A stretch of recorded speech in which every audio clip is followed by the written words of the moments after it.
Hello, my name is Joe Fricke, and welcome to the third episode of the Forgotten Movies edition of the Movie Changeup podcast, where every week two people go head-to-head pitching reboots to movies. However, these aren't just straight-up reboots, since we've added a little twist. Because every week there are also 7 rules they must follow, 1 rule per movie, and you can't use a rule more than once. This week's episode, we have decided to focus on 7 movies that probably should have stayed forgotten. Now, to help me determine the winner in today's head-to-head matchup, I have last week's host and the winner of the first ever Forgotten Movies episode. Why don't you introduce yourself? My name's Bobby, and I won the first of these Forgotten Movies episodes, and it's been a lot of fun doing this.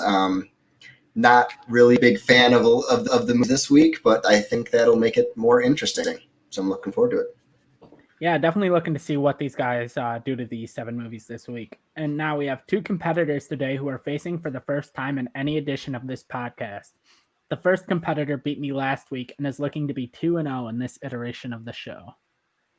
Hello, everybody. I'm Johnny Doop. I'm the other co-creator of the show along with Joe. You're right. I've never faced Tristan. I wish we were facing under better circumstances because these were some, to put it lightly, problematic movies to work with. But I think that provides a challenge to you when you're doing your pitches. So I'm interested to see the direction that Tristan went with these, and I'm excited to fight him for the first time. All right, and our second competitor is in familiar territory at 0-1, but is looking to bounce back. Why don't you introduce yourself? Yeah, I'm hoping to make yet another comeback. That's what I'm known for here. You think I'm down, then I'm just coming back. And that's what I'm here for. I'm very excited to face Johnny. He thinks he's so tough and good, and I can't wait to knock him down a peg. And, we finally are facing, like he said, I wish we were facing with better movies because it was very hard to remake these.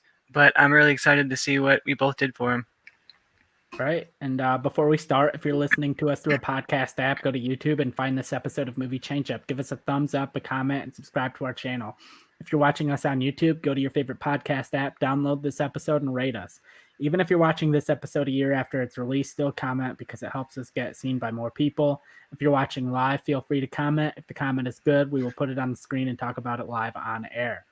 As far as the 7 problematic movies we've been talking about, the first, we have The Breast Is Yet To Cum from 2006, Black Thunder from 1940, The Elves of Masaka from 2002, The Hindenburg Conspiracy from 1983, Old West from 1999, Over the Rainbow from 1973, and Time Travel Movie from 2005. And Bobby, are you able to read the rules for this episode? Yep, got them right here. 1 must be directed and star the 4 nominees of the 89th Academy Awards. 1 must resurrect an actor's career. 1 must be a Taika Waititi movie. 1 must include a character made famous by Halle Berry. 1 must include Matt Damon and Ben Affleck. 1 must be a rom-com. And you must cast yourself in a support role. Looking forward to that one. All right. And before the episode went live, we had a contest to determine who would start and who would go first. And Johnny won that contest. So what movie are we going with and who's going first? All right, we're just getting right into the problematic because we're starting with Black Thunder, and I'm going to go first. All right. Black Thunder is a movie that should never have been made, let alone remade, but we'll see what you guys did with it. It's from 1940, has a 37% on Rotten Tomatoes, which is about 100% too high. Set just before the Civil War, the film is about a slave named Black Thunder who uses their super strength to fight any slave that breaks the law by running away. Black Thunder fights their arch nemesis, White Lightning, an abolitionist who uses their super speed to break out slaves. How did you save this abomination of a movie? So obviously this is a movie that should be left in the past, but there is a history behind it. And I'm kind of going to get into that. I'm going to read you kind of the lost history. I read the biography of the creator, Nathan Parker, of the comic book Black Thunder. So I'm pretty well versed. So just to kind of share that with people, I'm going to go into that and then explain my pitch. So Black Thunder comics were created by a man named Nathan Park. He was a black man that was trying to make it as a comic creator with the first ever comic about a black detective in noir style comic books. Nathan Park was laughed out of the building in the mid-30s for even suggesting such a ridiculous thing. After witnessing the massive success of Superman in 1938, Nathan Park had an idea. He was going to create a black superhero for white audiences. He intended to make Black Thunder a commentary on America. It was a satire. He is now credited with creating the idea of the white savior. Black Thunder comics were supposed to show that the only way to sell a black comic book hero in America is to have them kind of oppress his own people. And the quote-unquote villain of the books was named White Lightning. He was originally going to be White Savior. That's where that term stems from. But, you know, from an interview with Nathan Park, he originally said that was the name, but they changed it to White Lightning just for more of a superhero type name. And here's where the story goes kind of awry. The books were a huge success, but nobody understood that these books were satire. Park sold the film rights to a movie studio basically immediately within a year of the comic books coming out because he had to get what he could from the character because he was so disgusted by the audience reactions and the popularity of the character. But he had to fight just not to be credited on the film at all because he knew it would be just racist propaganda, which it ended up being. So Park made enough to live on and retire by selling the rights to and almost just kind of disappeared from history. Not a lot of people know about him, mainly because his name was taken off the only movie and comic books that were credited to his name. But his story has never been told. There's no better time now, I feel like, than to tell this story, Nathan Park's story, and that, you know, that is what my pitch of this movie is. Instead of recreating Black Thunder, I'm going to make a biopic of Nathan Park, who created Black Thunder. So it can still be called that. It's going to be about the oppression and, you know, the failed satire of the film. So my rule for this is I'm using the 89th Academy Awards. So my director is Barry Jenkins, who did Moonlight. My Nathan Park is going to be played by Mahershala Ali, who was in Moonlight and Green Book. My Tilda Park, his wife, is going to be played by Naomi Harris, who's in Moonlight and Skyfall. My Ron Smith, who was Nathan's editor and partner, that's going to be played by Andrew Garfield, who was nominated for Hacksaw Ridge. And Ron's wife, Anne, is going to be played by Ruth Negga, who was nominated for Loving. So my movie is going to be the biopic of Nathan Park, tell the story of why, of this horrible story of someone who was just trying to make it as a creator, and then the character was taken into such a different direction that he just was forgotten in history. He should have been known as a, you know, satirical comic book creator. And my movie's just it's going to tell the story of his career, also his relationship with his wife, Tilda, having to convince his editor, Ron Smith, to help publish these stories. So he was obviously famously against that from the beginning, but they ended up teaming up, but that had a strain on Ron and his wife, Anne. So that's the story that I'm going to tell in my film. The real true story of Nathan Park in the Black Thunder comic books. So that's my pitch. Different, interesting take. Didn't expect that's where you'd go with it, but I like it. Tristan, what have you done with this terrible, terrible movie? Well, yeah, like you said, this is very terrible, and Johnny went into like the original origins of what this was supposed to be, and then they completely botched it in this movie. So I wanted to sort of go in and make a comment on, like, you know, he mentioned earlier the white savior was sort of originated in this movie, so I wanted to have that be an element here. And in order to do that, I kind of totally threw away the original movie and did sort of a reboot. So we opened in 1704, South Carolina, so it's a little bit before the original movie was taking place, and it's during a slave rebellion led by a slave named Nathaniel, who's played by Michael K. Williams from The Wire and Lovecraft Country recently. And around this time, there were several slave rebellions in the South, and especially in South Carolina.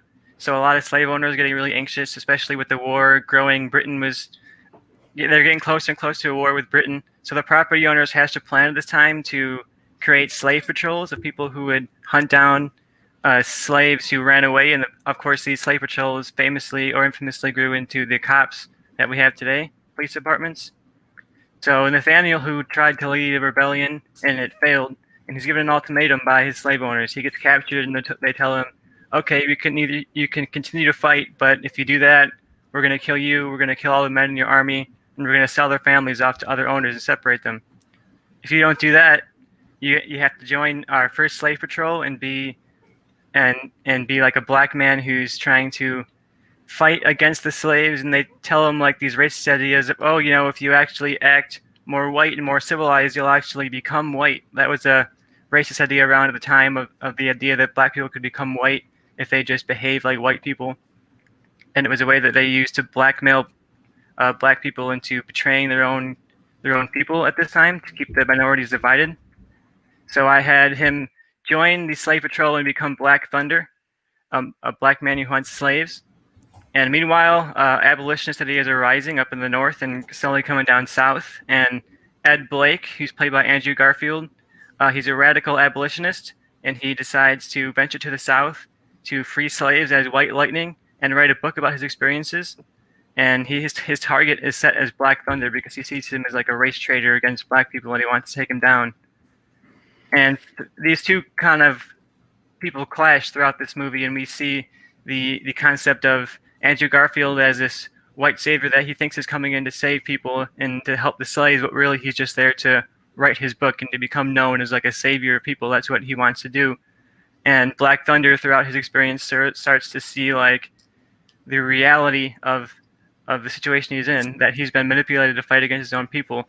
And by the end, we see these two people kind of team up, the two of them together, to take down slave owners and free slaves. So in a way, I tried to respond to a lot of the criticisms of the original movie and bring in the elements, like Johnny mentioned, of the white savior and a lot of the things that they tried to do to make this character consumable to white audiences, and to comment on how that happens, how we make these stories in history consumable to white people in history.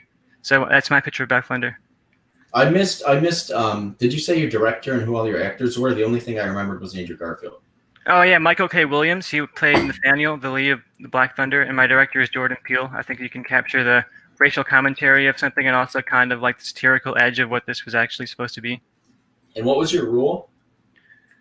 My rule is wait, let me pull it back up. Oh, you know what? It's not Michael K. Williams. It's Will Smith. I'm reviving the career of Will Smith. Reviving his career? Yeah, he hasn't done anything good in so long. His biggest role has been Suicide Squad that no one even liked. He just did the new Bad Boys movie, which was a big hit. That was going to be the highest grossing movie of the year. Yeah. He's been in nothing good for a very, very long time. I think you got to wait for that one a little bit. Yeah. Yeah. Okay. So you guys have questions for us? Yeah, so I have my questions. Nathan Park, who Johnny obviously knows a lot about, did a lot of research about, is a staunch feminist. You know, not only was he big on like the whole black movement, supporting black people, he also supported women. In his comics and in the movie he released, Black Thunder and White Lightning were women. So, Tristan, why did you decide to change that and make them men? And then Johnny, do you focus on that aspect of his life at all in your movie? Who wants to start? Tristan could go first. Yeah, I made them men simply because I think the white savior complex is very prominent in like you had this big, strong white man come down and kind of save everyone. So I wanted to make a comment on that. Plus, I think it's just relevant to the political commentary of the movie that I'm going for. All right. Tristan also hates women.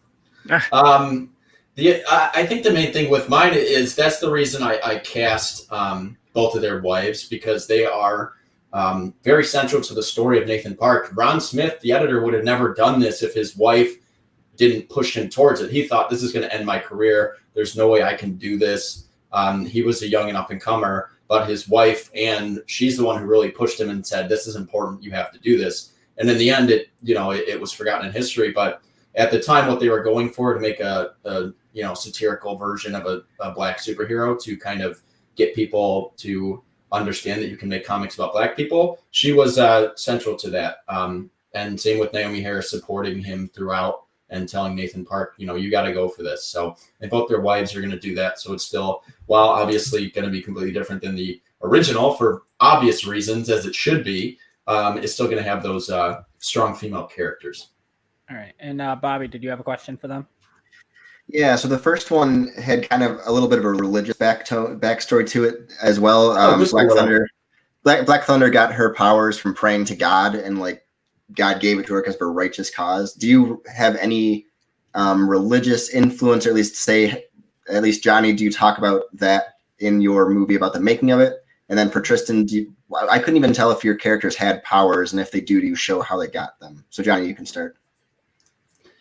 I mean, obviously mine is very different from the original. We're not going to have that whole crap involved with it.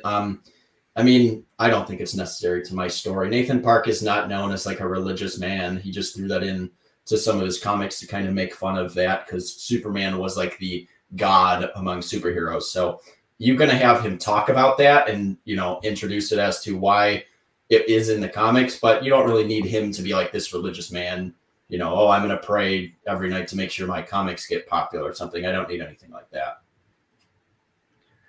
Okay, so for the second question, I did remove the powers. I wanted to sort of ground it a little bit and make it less about superheroes and more about like these larger-than-life kind of bounty hunter type people who are out in this era. And I definitely brought religion into mine. I think it's a very important element of the satire of this movie. And I think that religion was used to fuel a lot of racist ideas back in this time. So I have that in my origin story of Black Thunder, where they're telling him this, if you read the Bible, you can see all these quotes that talk about the purity of white skin. And it says, if you actually behave in white ways, you'll become white. That was like a very, very prominent fuel for racism back in this era and a very prominent justification for slavery. So I wanted to sort of directly address how religion was used to justify abuse and slavery in this time. All right. I'll say, Bobby, if you don't have any more questions, I'll say I'm heavily leaning one way. So I'll let you guys fight it out. But if my mind's not changed in the next couple minutes, I'm just going to make my ruling. I'm just going to start by just saying, there's only one way to tell this story, and it's the way I went with it. If you're really going to reboot You're Black not telling Thunder, the story. You are telling the true story of what actually happened, and in a way that you can tell the story of a black man struggling in white Hollywood, and that still has something to do with today.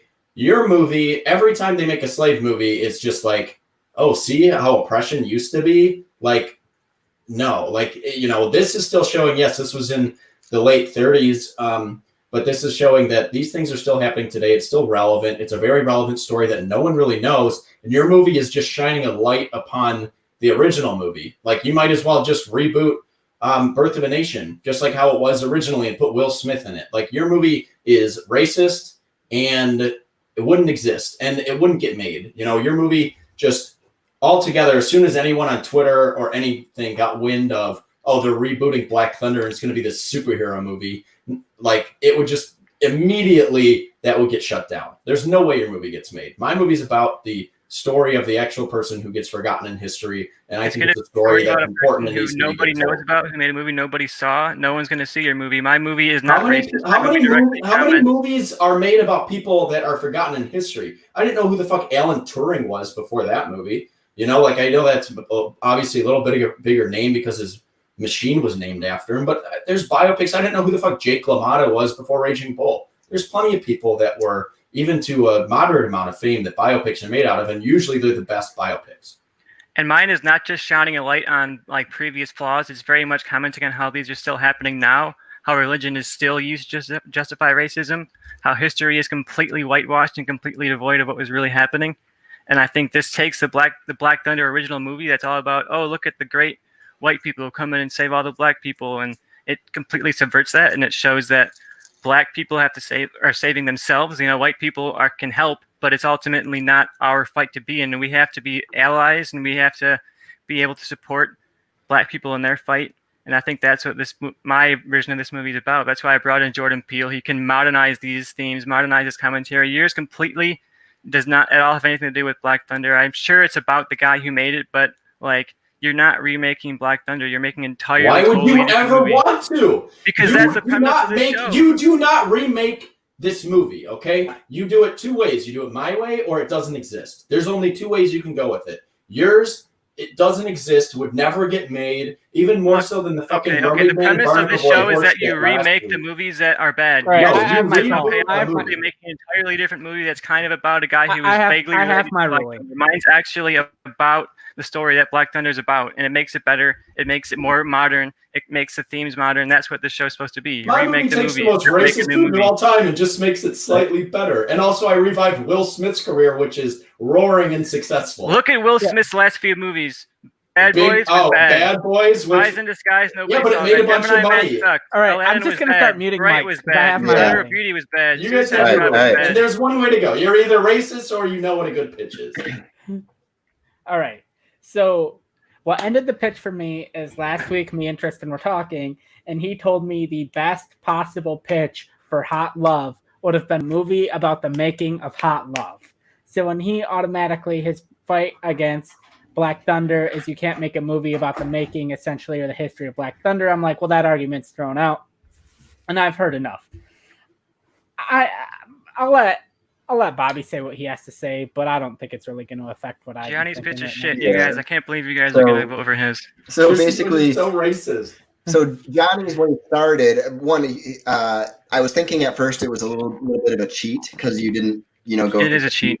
But then you made a movie that I do really want to see, and I think you rule well, and I think that would be something that people would want to see. So like that. Although I did think a little bit of a cheat. If Tristan had a better fit, that would have been a bigger.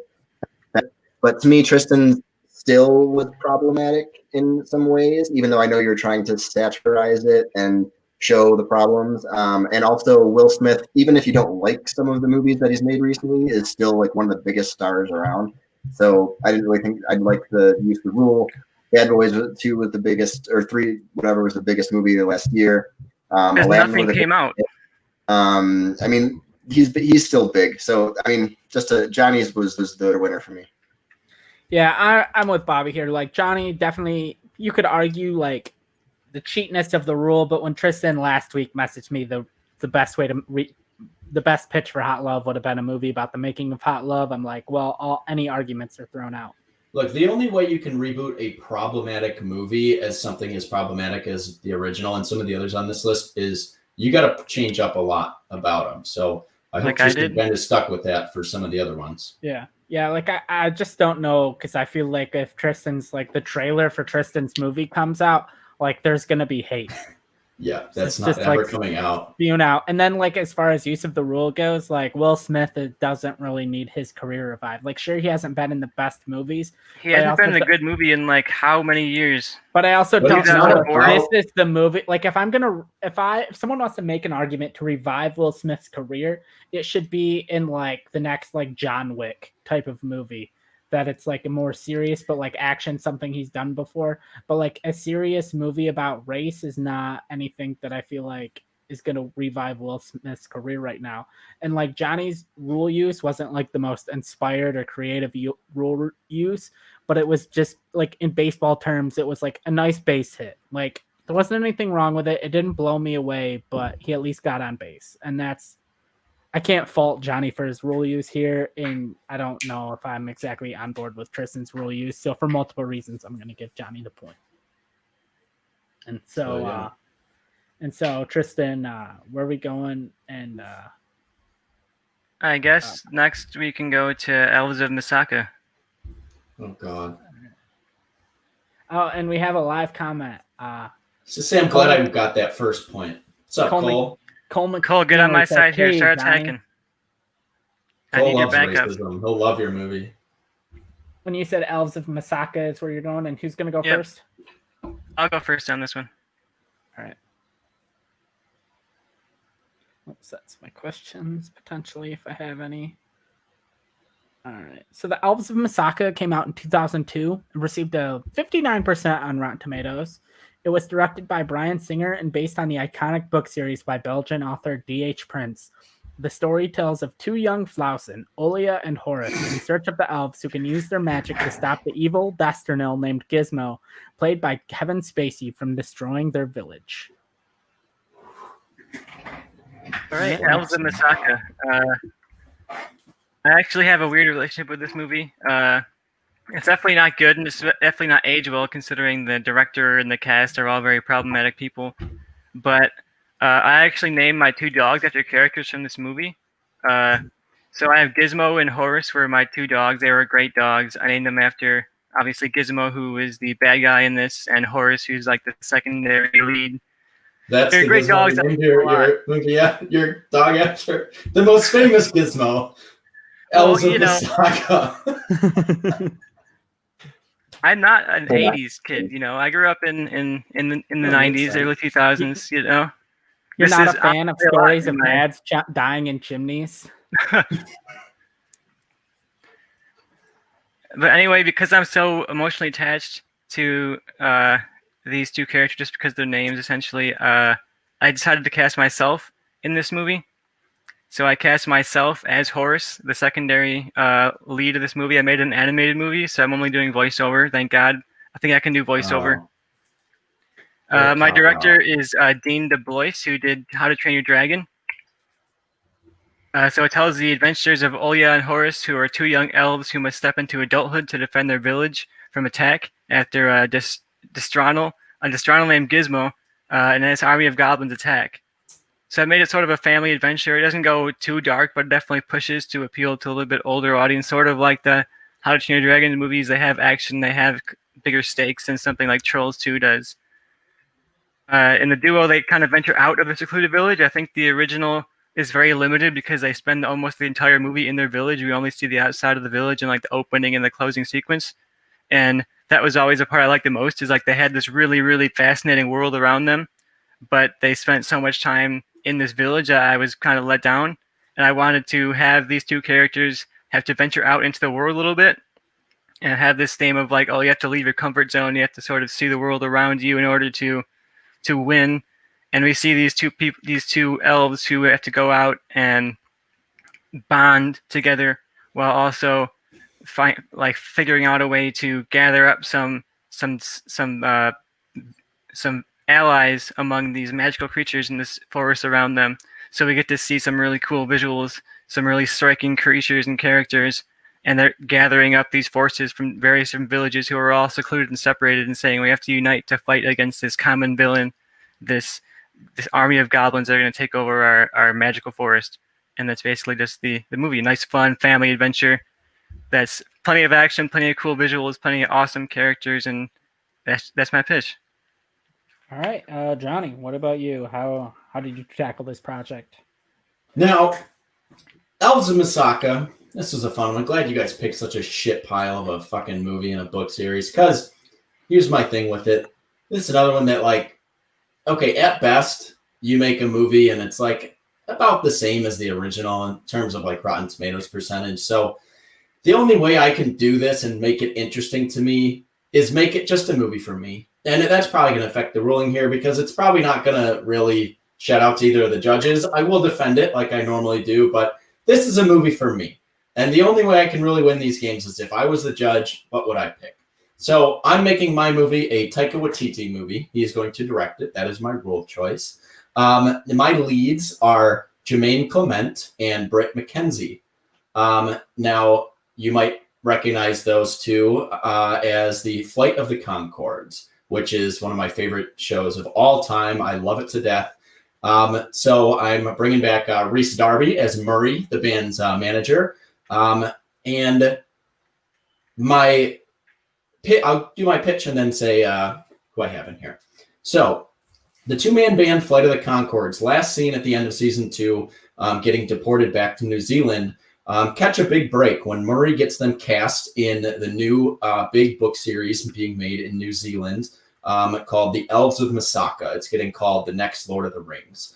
This could be their way to get back to America, become big stars. The problem is they have absolutely no idea what the movie is about because the entire script is basically gibberish. They don't know what a flousen is. They don't know what any of these words mean. So they're very confused, but they're just trying to go day by day, getting through of just, we don't know what this means, but we're going to do what they tell us.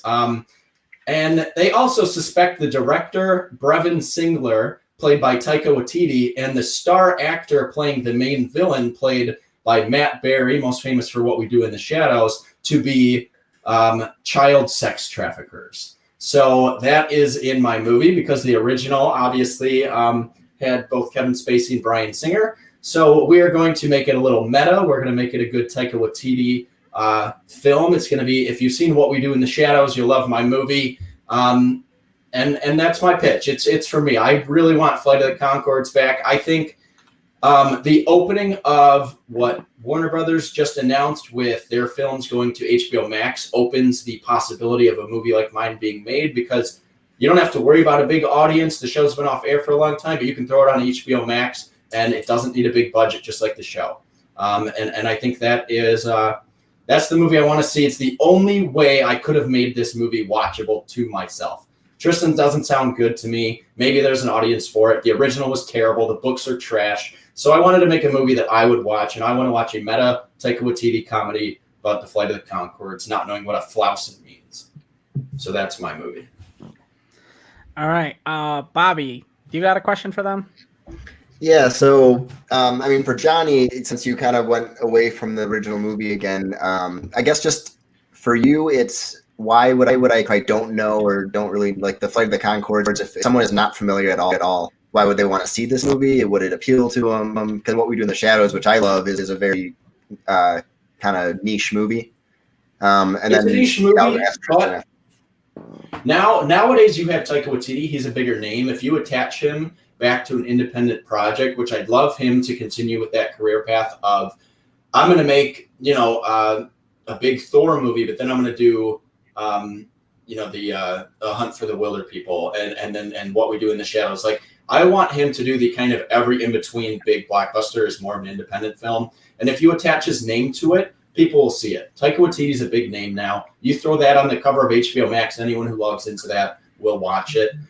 You don't have to love Flight of the Conchords to just go in and start watching. You could watch any episode and you'll enjoy it. The New Zealand dry comedy works for this story, and it works really well, and it's my taste in comedy. I love What We Do in the Shadows. I love all of Taika's films. So I just want a fun movie that you would at least attach his name to it. And at least like the Elves of Masaka, that's why I'd call it that rather than the Flight of the Conchords movie. It has a little more name recognition because it was a little higher budget film back in 2002 than the show. But also the show had a big audience. It's gained popularity because of HBO Max. It's on there. And it never ended because it didn't have viewers. It ended because the band itself was just like, we don't want to do it anymore. And they wanted to move on to something else. So them wanting to get back to it, I think would excite a lot of people and bring enough of an audience to it. Okay. And Tristan, for you, I didn't really get a big description of what your Destino is like. The original in the books and the movie, it's kind of a shapeshifter and is pretty creepy. Do you keep that? Do you change it? What did you do with your villain? Yeah, definitely keep that. I think I want to, because there's a big following for these books, especially. There's a really active subreddit, a lot of, I'm on Tumblr, so there's a lot of Tumblr blogs that post about this and how they desperately want to get like a good version of this made, and they make fun of this terrible 2002 attempt to make these books into a movie. So I want to use that shapeshifter still, but I want to tie it in thematically too, how they do in the books, where like they're going out to meet these other tribes, the other groups, and he's a shapeshifter, so they're not quite sure, can they trust people? It's the element of trust. I think that's a very big theme of the books. I want to bring that back into my movie as well, like these two people learning to trust outsiders and learning to trust groups that are different than them. That's something that I think very much kids and families can get a lot out of. So that's what I'm still going for, the shapeshifter on that. Okay. All right. And so my question is, in like D.H. Prince's works, the Flausen have always aged backwards, and they're kind of the rumored inspiration for Benjamin Button. And Olia and Horace in the original were played by Helen Mirren and Ian McKellen. And so I just want to know, like, to both of you, for Tristan, how did you incorporate this into your movie? Because you cast yourself as one of the Flausen, and you're like a young, early, mid 20-year-old. And the Flausen, I mean, if you're playing Horace, you should sound like a 90-year-old. And then, Johnny, my question for you is, like, in your movie, when they figure out what a Flausen is, like, how does this incorporate into your movie? And I'll let Tristan go first. Well, my Flausen is technically going to be super old, and because he'll be like 80 or something, and because I have a younger voice, I'm a younger person, like it'll fit. He's aging backwards because he's physically young, but in reality he's very old. I think that's sort of the fun of the characters and all these fantasy elements of these different people in the village, these different creatures around in the forest. So yeah, definitely having the aging backwards, and I'm going to bring in all of the other creatures with their various different abilities, like the Wendells and the Blumpers and the Thumps, like the people that were in the books that got cut from this movie, and they're various different magical abilities too. Mine's mainly going to be, because obviously mine is them not understanding what is happening in this movie, because everything is going to be as crazy and stupid as the books. I would love a scene where Jermaine Clement is old, and he's an old person makeup with a gray beard and gray hair, and then Britt McKenzie, it's just his head on like a small body, like a prop body, and they sing a song about how they're Flausen. Like that's the type of humor I want in my movie. That's what I'm going for. Like, they're not going to know what's going on, and then they're going to just be reacting to all the craziness around them, because that's what the fun of the show was, and I want to bring that back because I miss it so much. I've watched that show over and over since quarantine started. Probably 10 times I've watched every episode. Love it. So I'm just bringing it back. All right. Yeah, like I think I'm leaning a certain direction, but I'll let you guys fight it out, see if it changes my mind. I'll go first and just say that Flight of the Conchords is definitely a fun show to watch clips of, but I don't think it's relevant today. Like, over 10 years since it came off the air, like, people aren't going to be clamoring, especially if you don't call it the Flight of the Conchords movie. People aren't going to, I think you'd be better off calling it that. Like, people who are they're saying, oh, look, Elves of Masaka, they're finally making an Elves of Masaka movie. It's going to be good for once, finally. And they watch it, and it's like this meta joke making fun of the books. Like, no fans are going to be happy about that. But I'm not for you, maybe it's a movie for nobody. I don't give a shit about these fans. My movie is for me, and it's for the fans of the show, and it's for everyone else who has ever tried to watch or read Elves of Masaka and known how garbage this is. Like, dude, those books are so bad. I don't give a shit about their fan base. Like, whatever, they have a little subreddit. Like, big fucking deal. There's a lot of shitty movies and shitty books. There's fans of the Divergent series, and that's a pile of shit. That's all those movies are. I don't need YA movies about young Flausen elves and goblins. Like, no, I'd rather have a movie that just makes fun of that. I'll sit back. I'll enjoy it. I'll love it. Anyone who likes Taika Waititi will love it. He's got a bigger audience than the book. Anyone who loves What We Do in the Shadows will love it. And, you know, I think because if you attach Taika Waititi, like I said, people actually know who he is now. He helped with, you know, the coming up of the Flight of the Conchords and all these actors, because they were all from New Zealand and everyone came over. They've been in his movies and stuff before. I think that would just be a fun movie to see. Like, I didn't give a shit how big an audience What We Do in the Shadows is. They didn't need a name brand behind it. And I saw it, and that was my favorite comedy probably in the last decade. So I want more of that. It's the same type of humor, and it incorporates a show that I love, and a lot of people are big fans of. I would much rather see Taika make like a legit Elves of Masaka movie. I think he showed he can work in like this fantasy world. No, there's no way to make I don't want to see him make some kind of like meta movie, comedy about a movie that people didn't even like to begin with. Like, you don't want to like see Taika Waititi do a meta comedy. That's what he does, man. That's his not best about movies. A movie that nobody liked already. Like, there's fun meta humor. And the thing you're forgetting in my movie, because I would love to see someone take this on, Taika Waititi playing basically the Bryan Singer type character that the band suspects of being a sex trafficker, and you get to make fun of that, and Kevin Spacey in it, because that's what Matt Berry, I think he could do a great job just being the I'm a very serious actor, take me seriously. And then they have this thing behind the scenes, and the whole show was they are put in crazy situations and they're just kind of reacting to them, and they're just kind of like out of the loop. And that's what I want. I want Murray Rhys Darby, one of the funniest actors alive. He was the werewolf in What We Do in the Shadows. You know, we're werewolves, not swearwolves. He was in Yes Man as probably the only reason to watch that movie. You know, I'm just putting a movie with funny people in it, making a good meta comedy that takes on Bryan Singer and Kevin Spacey, and it takes on this shitty movie and this stupid book series that I don't give a shit if you're a fan of it. Like, you're just wrong. You're bad taste if you're interested. So, like, yours, whatever. It's going to be the next Romeo and Juliet. That's exciting, man. But like, it's going to be the next How to Train Your Dragon. I picked the director of How to Train Your Dragon because he made an pretty awesome animated movie. It's a good movie. Action adventure. You're taking such pile of shit. And he's making it a good movie. He's taking the books, he's adapting them over again and making them into something good. You can make yours a family movie that's more accessible to audiences, but you can't pretend that your movie is going to be a good movie. I'll lose on my movie is less accessible. That's my fine. Movie is going to be a great movie. How to Train Your Dragon, all three of those are great movies. Just because someone did one good movie doesn't mean that they're he going to made make three good good movies. That's good. Taika Waititi has made one or two good movies, and you think he's like a master. He had creative control of. Taika Waititi, right. Every movie he's ever made is awesome. I don't know how about you, but I'm kind of feeling pretty strong about this. Yeah, I think I'm gonna go. Like, I think I've heard enough. But if you're feeling strong enough to stop it, I'll defer to you and let you make the ruling. Yeah, I mean, to me, I think Johnny, I think it hurt you having these two movies back to back because it's like you went to the same well two times over, where you kind of don't make the original movie and do something a little different. I do think I would like that movie, but and you love the show. You guys, but I don't love show. Yeah, but I just don't think that's necessarily for enough people and for the fans of the original.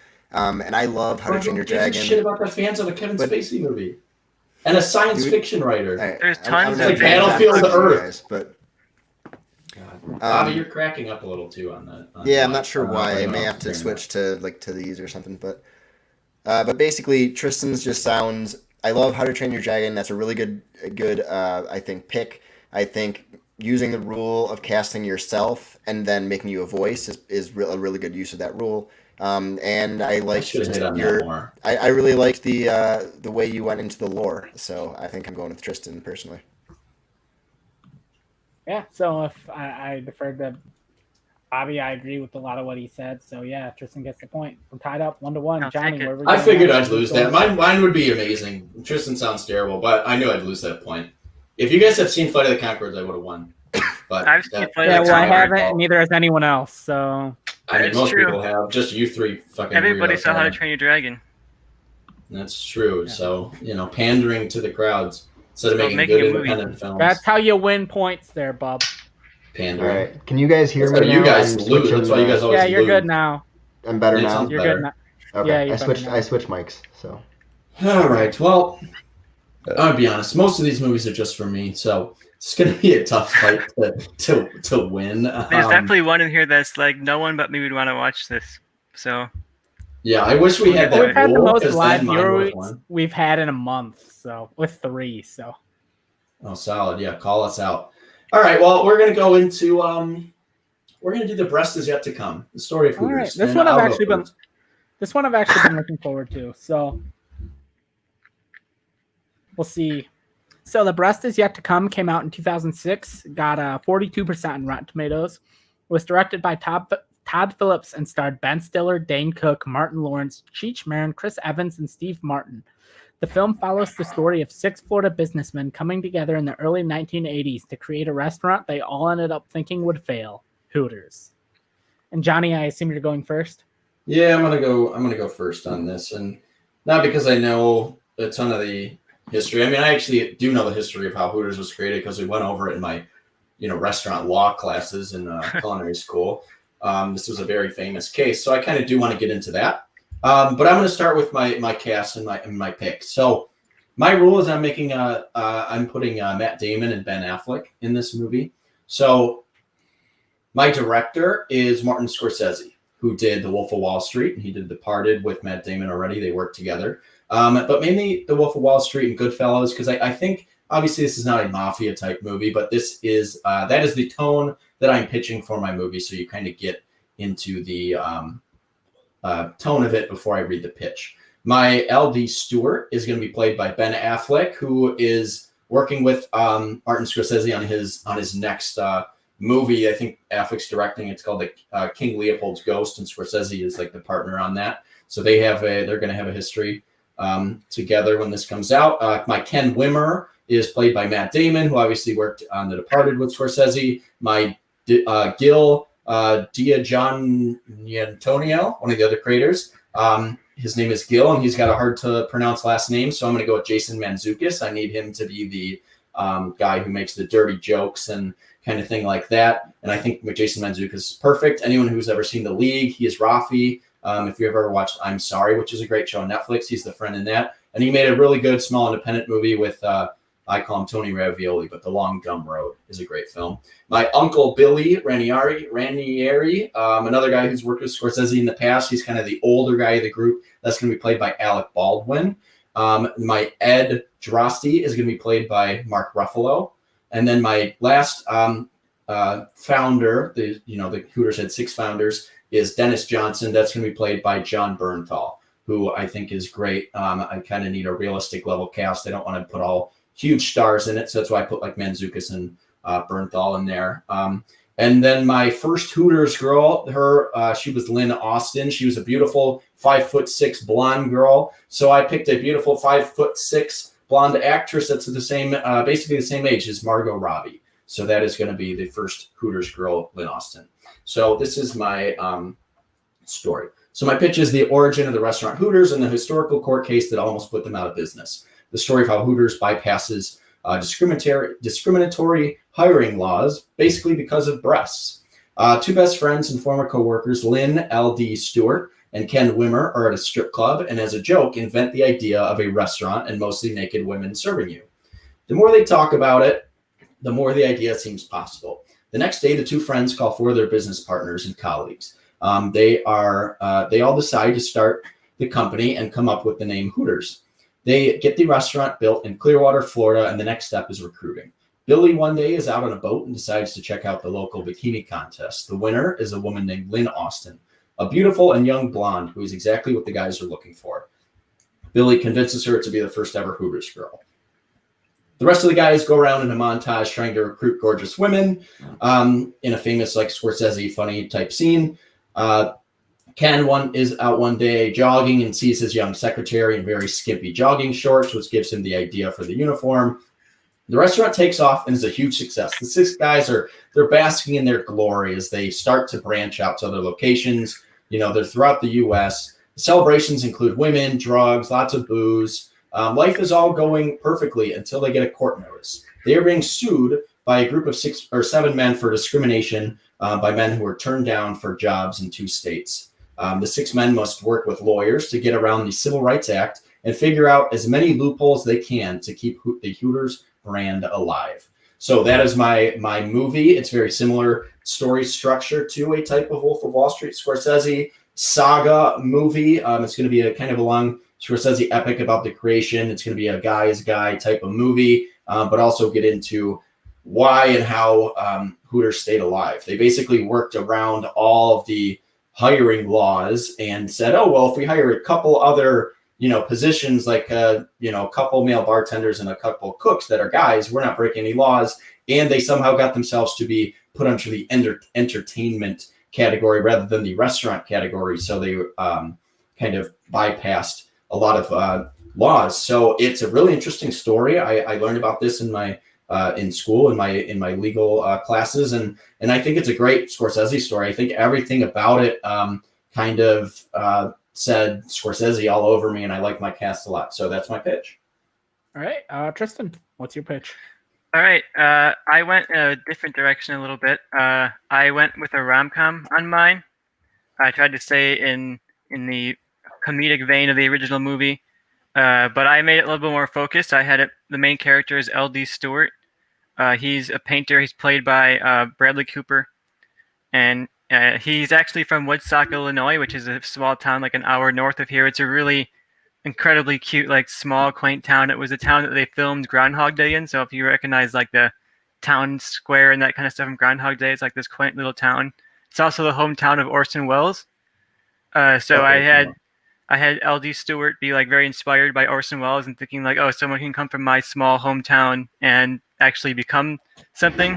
Like literally maybe the greatest film director of all time, made easily the best movie of all time. And that's sort of like his grounding. He desperately wants to be like someone big and famous, and his love interest is Amy Adams, who plays his real life future wife. I picked Amy Adams because she actually worked at Hooters very early on in the career of herself and the career of the franchise.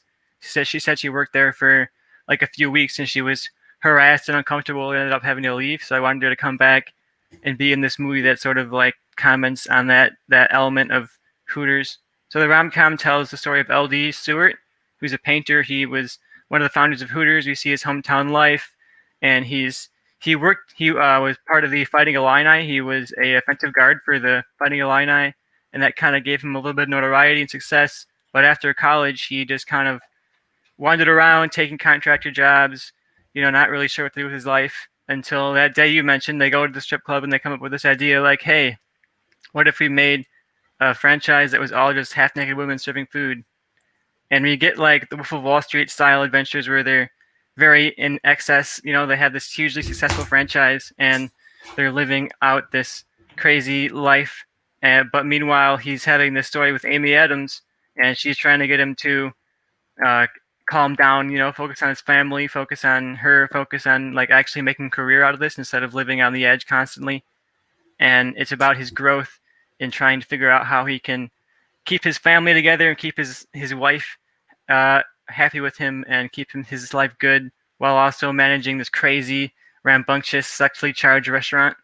And he ultimately has to choose that he's going to step away from Hooters and be with his family. And that's like his arc throughout this movie.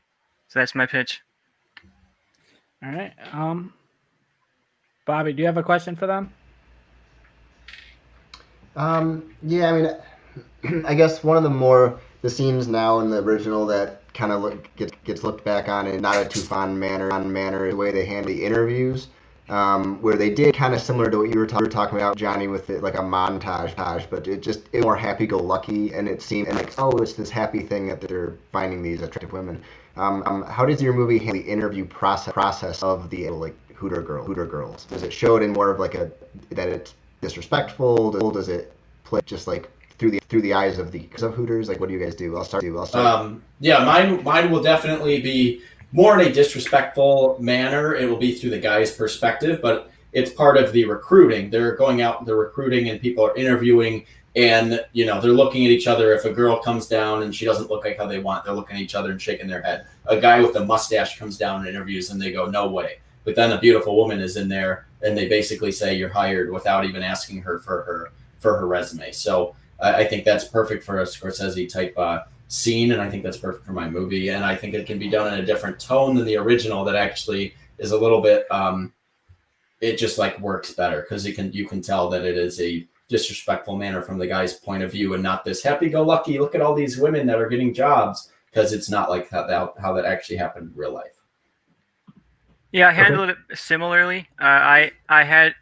You're the butt of the joke because these horn dog older men who are interviewing these young attractive women, and like in the original they play it up like it's so nothing's wrong with that, and I want it to be like these guys are having a fun time doing this, but you can see as an audience they're harassing these women, and you can see like what will become of these men like if they keep down this path. And I want us to use that interview sequence to sort of tease out like, if these guys stick on this path of just harassing and abusing and objectifying women, they're not going to have healthy romantic lives, especially our main character who's trying to hold together his family. He had kids at this point, and he wants to be able to maintain that family man lifestyle. So, all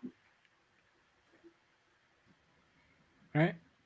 And my question for you guys is, Alexandra Daddario got her big break in this movie as the first Hooters girl. Is there any young actress you want to give their break to in this movie? Bobby's out. Yeah, he's trying to fix his mic. So, should we wait on Bobby, or I can give an answer? No, it's fine. You can give an answer. I really like Kiernan Shipka. She's had a lot of TV roles, but I think she's desperate for like a big movie breakout role. I want her to be like the Margot Robbie of this movie, where she comes off of this and everyone sees her as like this iconic, beautiful blonde woman. I really like her. She also coming from Illinois, very Naperville, I think she was from. So she has a similar backstory of like coming from a small town and being able to break up into like a big career. So I think she'd relate to the themes of this movie. All right. My obviously central like woman character is Margot Robbie as the first one, but you're also going to have some breakout. My second like leading woman would be Alison Brie, who I think she's a little more popular than who Tristan mentioned because she was on Community and Glow, but she hasn't really broken out into the movie world. And I thought she was really good in there's that Kristen Stewart movie that just came out on Hulu, the Christmas movie. I think and Alison Brie was in that. And I thought she was good, so I want her to kind of break out into like a bigger film role. So I'd say Alison Brie would be that person for me. All right. Yeah, I think I'm leaning a certain direction, but I'll let you guys fight it out, and it might flip my mind. Hopefully, some of these fights will get closer, but right now, it's not the case. Yeah, Tristan, you start. I think I started the past couple of times. I like Rob Reiner as a choice. He obviously did When Harry Met Sally and a few classic comedies down in his career, but he hasn't done anything like huge in the last couple of years. So I'd really like to see him get back to like the genre that really like defined his career and what we know he can do well.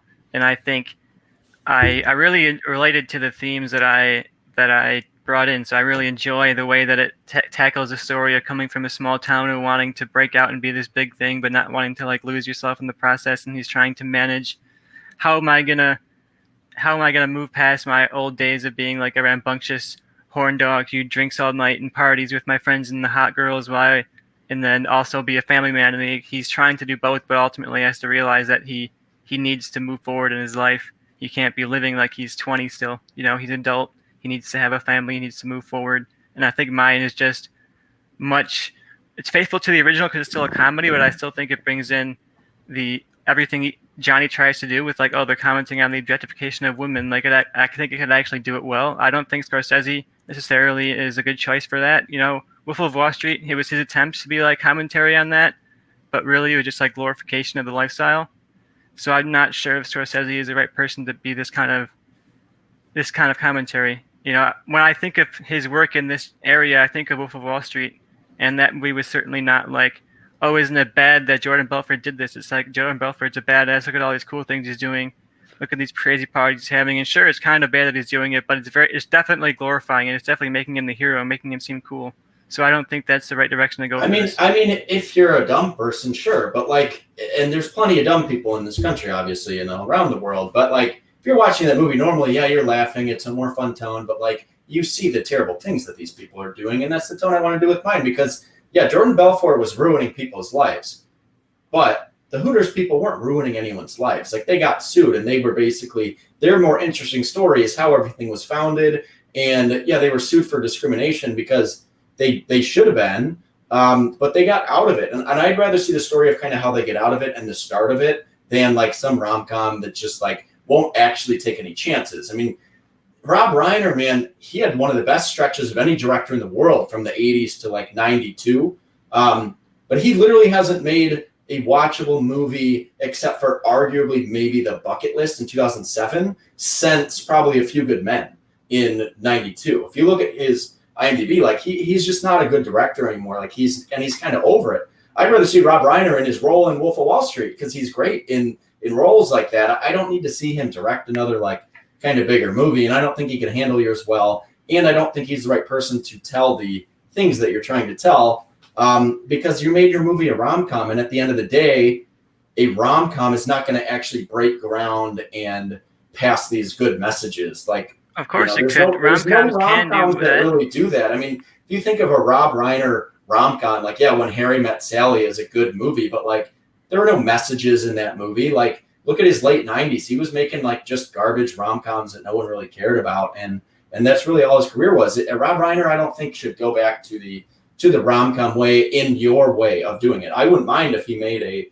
similar type of When Harry Met Sally thing, but I don't think you need to combine from, When Harry Met Sally with a, like The Company Men or something like that. Like, I don't think those two things mesh well. I think the only director that really does mesh those things together really well is Scorsese, because mine's not going to be a rom-com. It's going to have some areas in there. All these guys were married and they were out there partying and all those things. But, it's not going to be like to the degree that Wolf of Wall Street was. It's not going to open with someone doing cocaine off a woman's ass. Like, it's not going to be to that extent because Hooters, the start and creation of Hooters and the lawsuits is nothing compared to what Jordan Belfort was doing.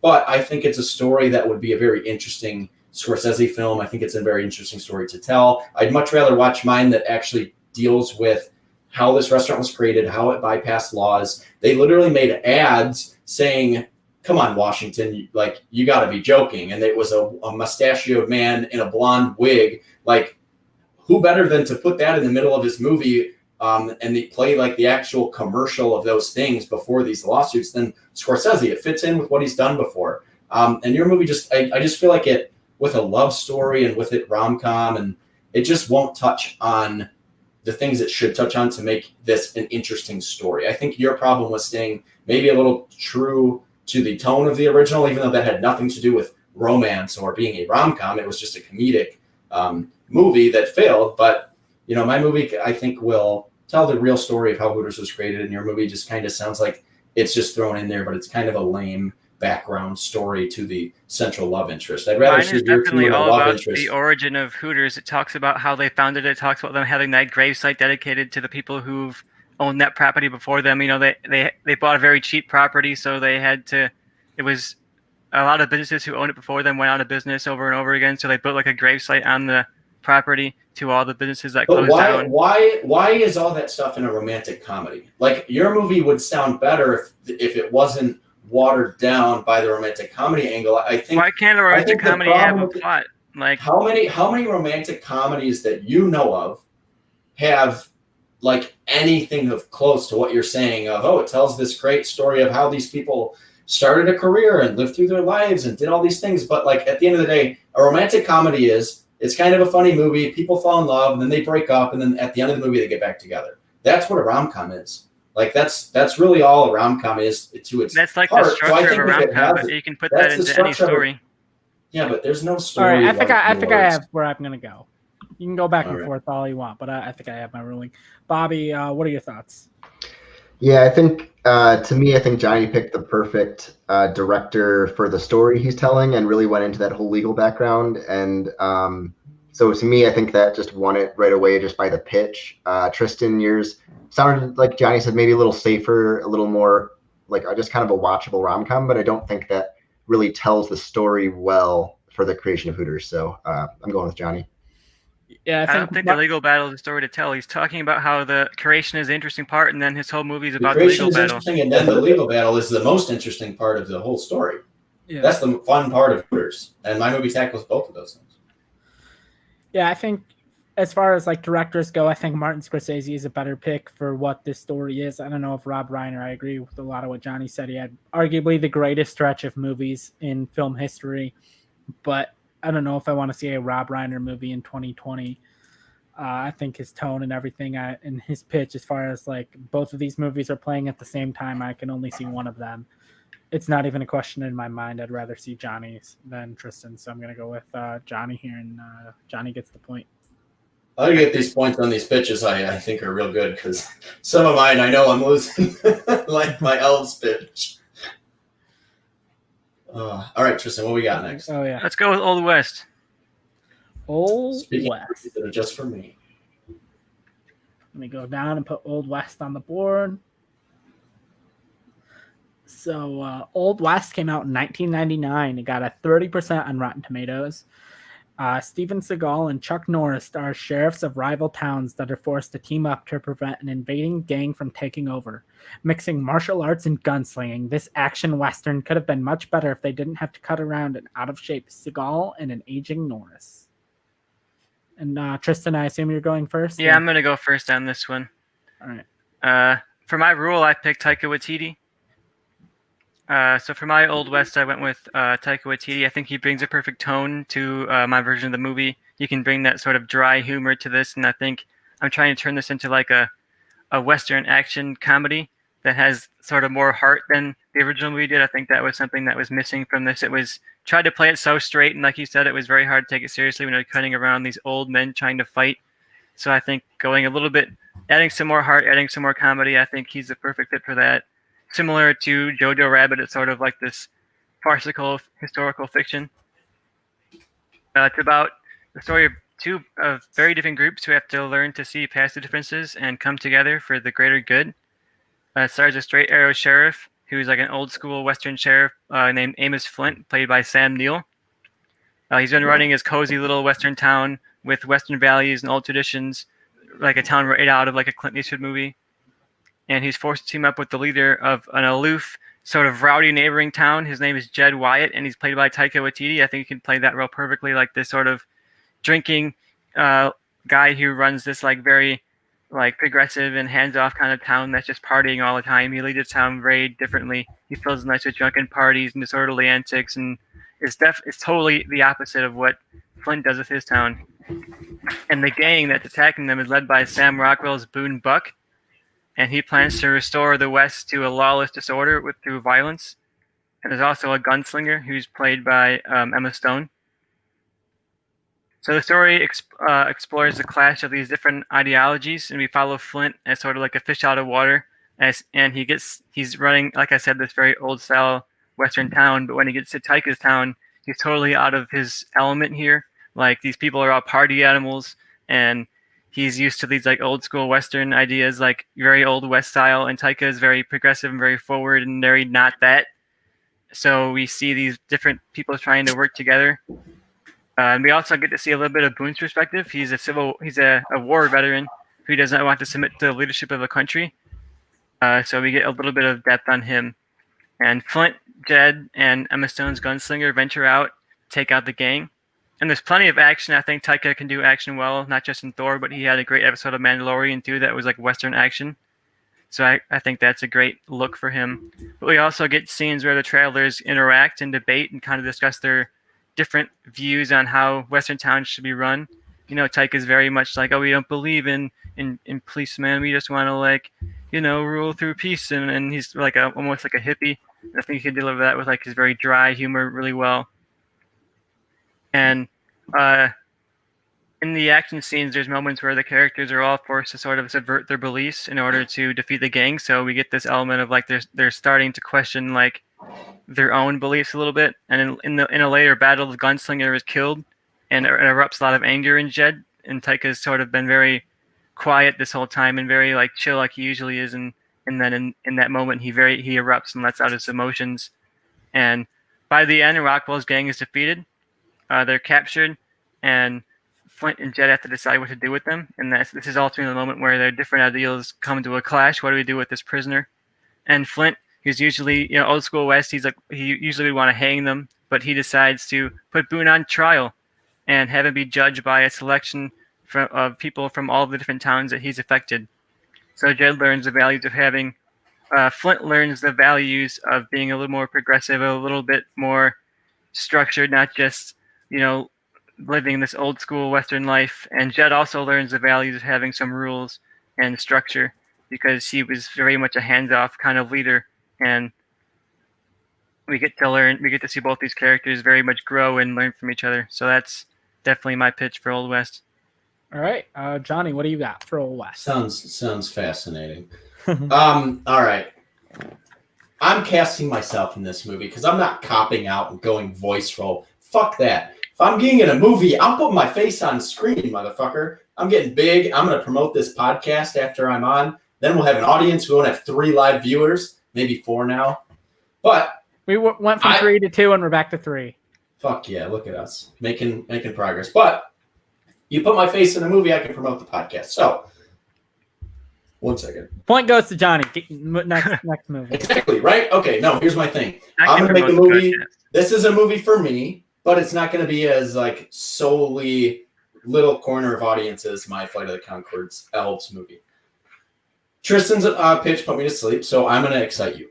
My director is Ji-Woon Kim, who directed The Good, the Bad, the Weird, but it's not a Korean film. He also did The Last Stand, which is the last good Arnold movie, and kind of revitalized his career. Was it good, though?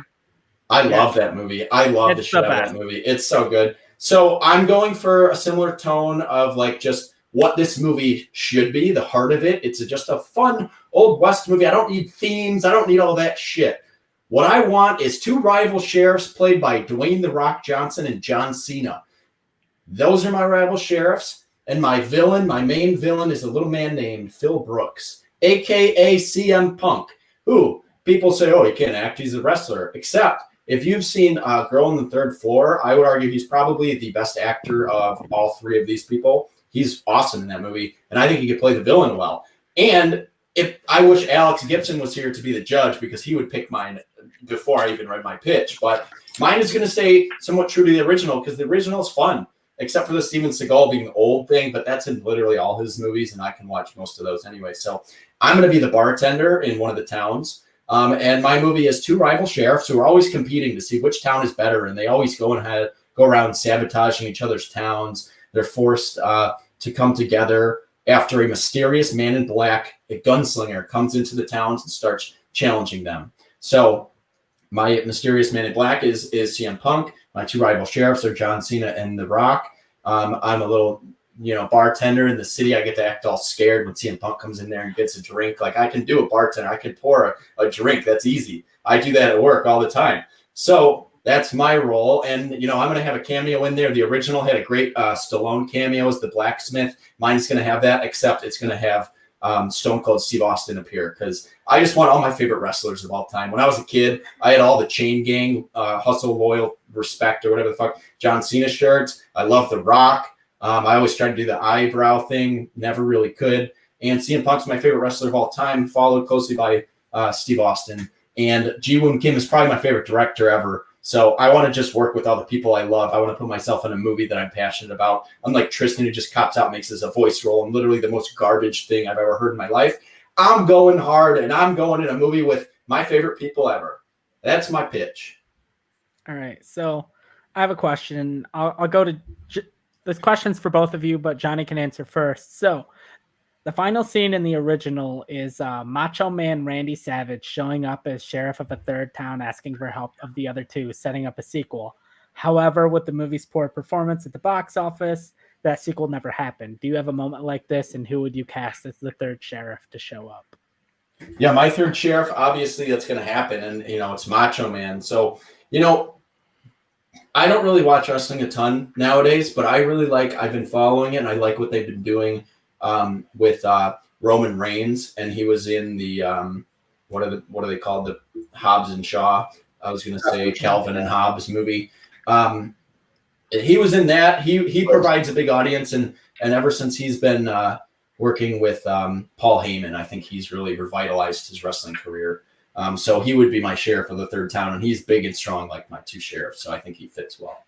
All right, perfect. And Tristan, same question. Yeah, my third sheriff shows up. He's like a new age sheriff, and he's played by Chris Hemsworth. He's worked with Taika Waititi before. It would be really exciting to see like that cameo right at the end. Like, we're gonna get another one with Chris Hemsworth, and that's my setup at the end.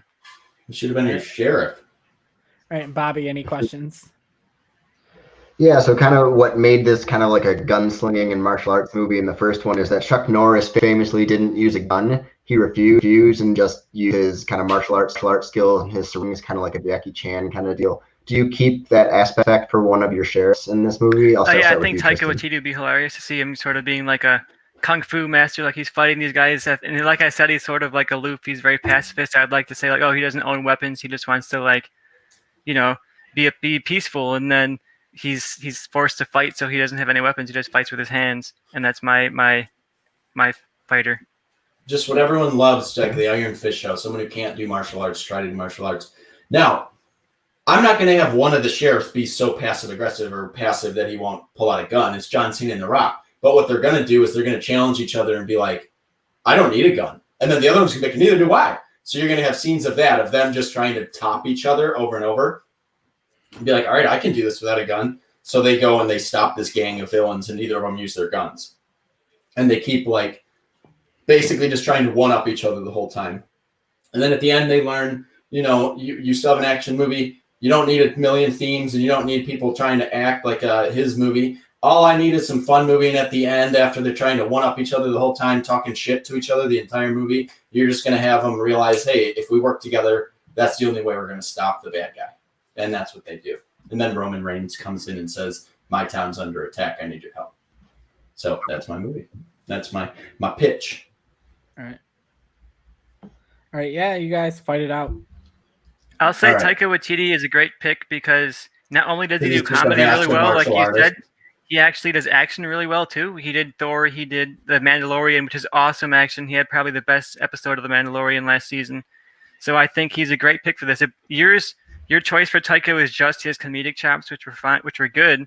I want to use both his action and his comedy, and I think Old West brings it out of him. He does great, funny character interaction. I think having these very different characters who are from very different worlds interacting would be very funny. You can attack me for being boring and being too thematic, but it's not like that. It's definitely a comedy, definitely an action movie. Well, then your pitch should have been a minute long instead of 10 minutes long. Your movie sounds boring. Taika Waititi's a terrible fit. I don't want to see him waste his career making Old West. Like, if he wants to go more Western, do more episodes of The Mandalorian. But I don't need to see his take on an old, like, Steven Seagal movie. Like, come on, man. That's a waste. I'd rather have him do something, either an independent film or a big budget Star Wars type thing. Like, give him those to work with. If I'm going to see a movie, and if I'm going to be in a movie, I want it to be like mine. I want it to be from an actual action director. Yes, Taika has some good action in his movies. I'm not going to hit on him. But you can't compare the action of his movies to The Good, the Bad, the Weird, and I Saw the Devil. Like, those action movies are legitimately amazing. You don't have any scenes like that in yours. Mine are chock full of them. The Rock is the biggest action star in the world. John Cena, I think, has shocked me how amazing he has been in basically every performance I've seen him in. He is captivating when he's on screen. And so is The Rock. CM Punk is awesome in Girl on the Third Floor. Phil Brooks, shout out to him. If you ever watch this show, that'd be cool. But, they called him best in the world for a reason. And this has history with wrestling that I won't get into because Alex isn't here. But, CM Punk basically became this. I mean, Joe follows it. Joe knows the pipe bomb. I want CM Punk basically coming in and referencing, in a way, the pipe bomb, because the two people that he big time called out, other than obviously Vince McMahon, was The Rock and John Cena in the pipe bomb. So these three in a movie is my dream, and I get to be in it. I get to meet them all. I get to act in it. I get to just pour a drink for CM Punk. I get to be like basically, yeah. What do you mean? The known person that doesn't the drink, villain. Like, that's what he's known for. Exactly, which would be funny because it's kind of just a play on that. Like he comes in, he's the bad guy. He asks for a whiskey, and everyone would be like, "Oh, that's weird." Like he doesn't actually drink. Yours sounds like a terrible WWE movie that would be maybe for some fans of WWE, but not for anybody else. And like you said, you put Taika. Tristan, and your movie is a waste of a good director. You put Taika Waititi. A fun movie. You're telling me Elves of Masaka was not a waste of Taika Waititi? Yeah, you mean okay? Here's my. Taika's name on anything, If I gave even a 1% shit about Elves of Masaka, I would have pitched a actual Taika Waititi big franchise movie, and it probably would have won me the point. But I don't give a shit about Elves of Masaka. I care about Old West because this movie's just a fun action movie. I don't need to see Taika Waititi take on Bloodsport, dude.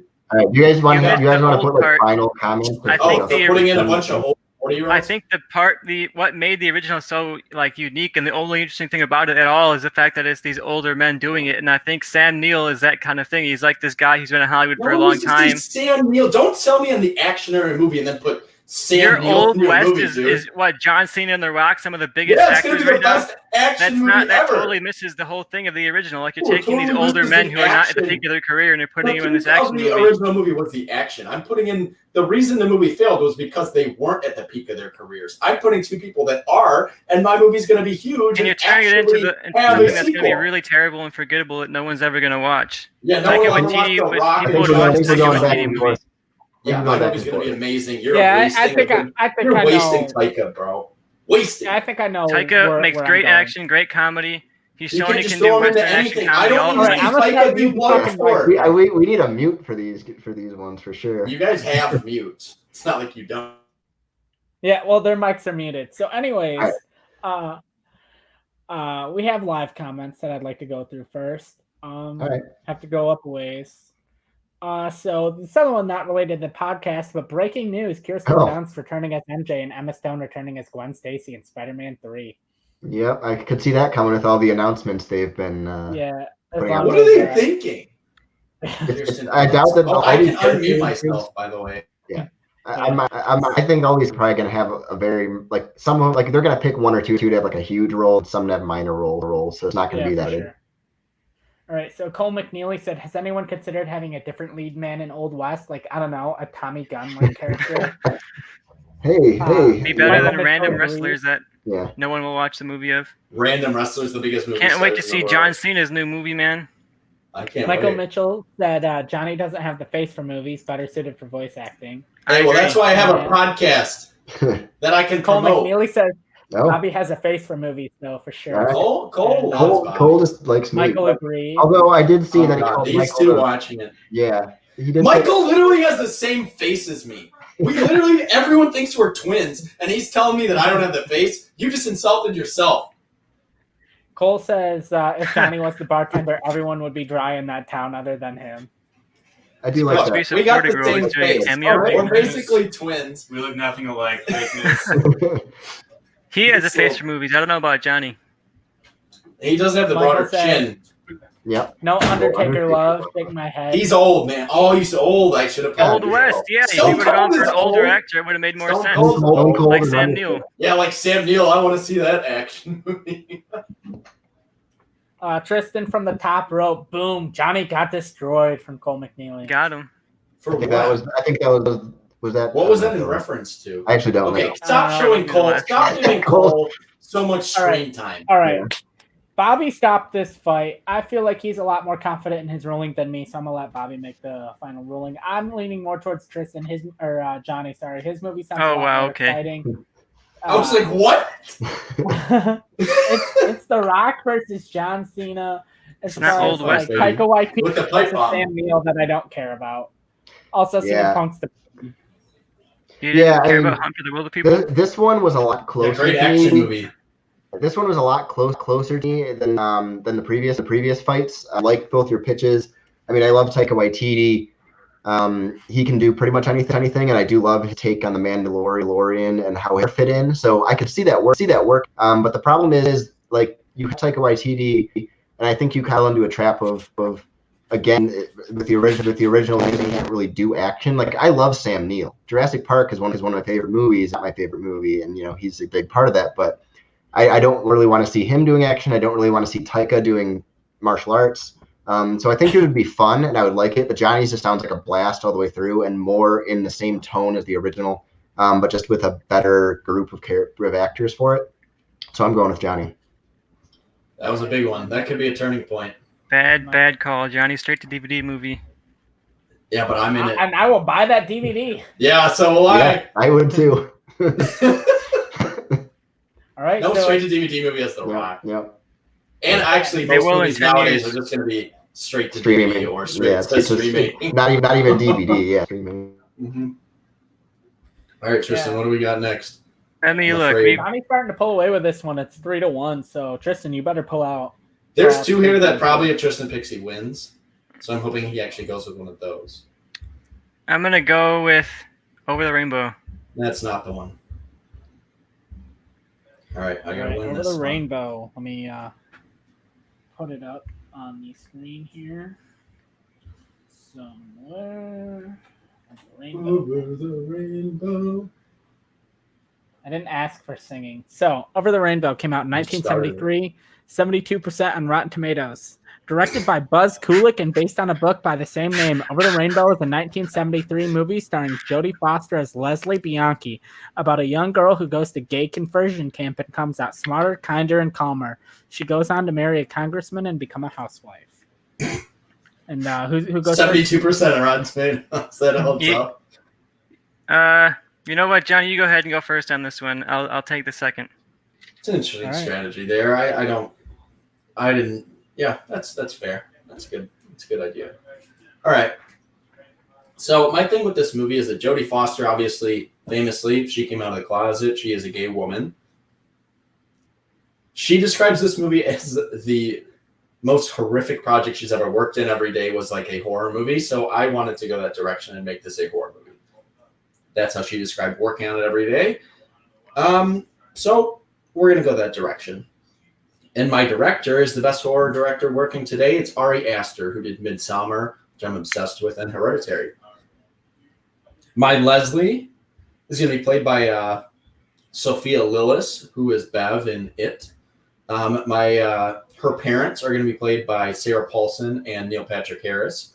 The leader of my camp, here's where my rule comes in, someone who actually needs a resurrected career, is John Cusack, because I need someone who can kind of be crazy, but also be charming, and I felt that he worked for that. So John Cusack used to be a big A-lister and hasn't done anything in a long time, other than like Love and Mercy, which was 6 years ago, which I love, but he's making Blades of the Immortal and weird things now in China. So then my Jane, who's going to be the girl who Leslie falls in love with at the camp, is going to be played by Saoirse Lane, who I don't know if a lot of people are familiar with the movie American Honey, but it's really good, and she is in that. So here's my pitch.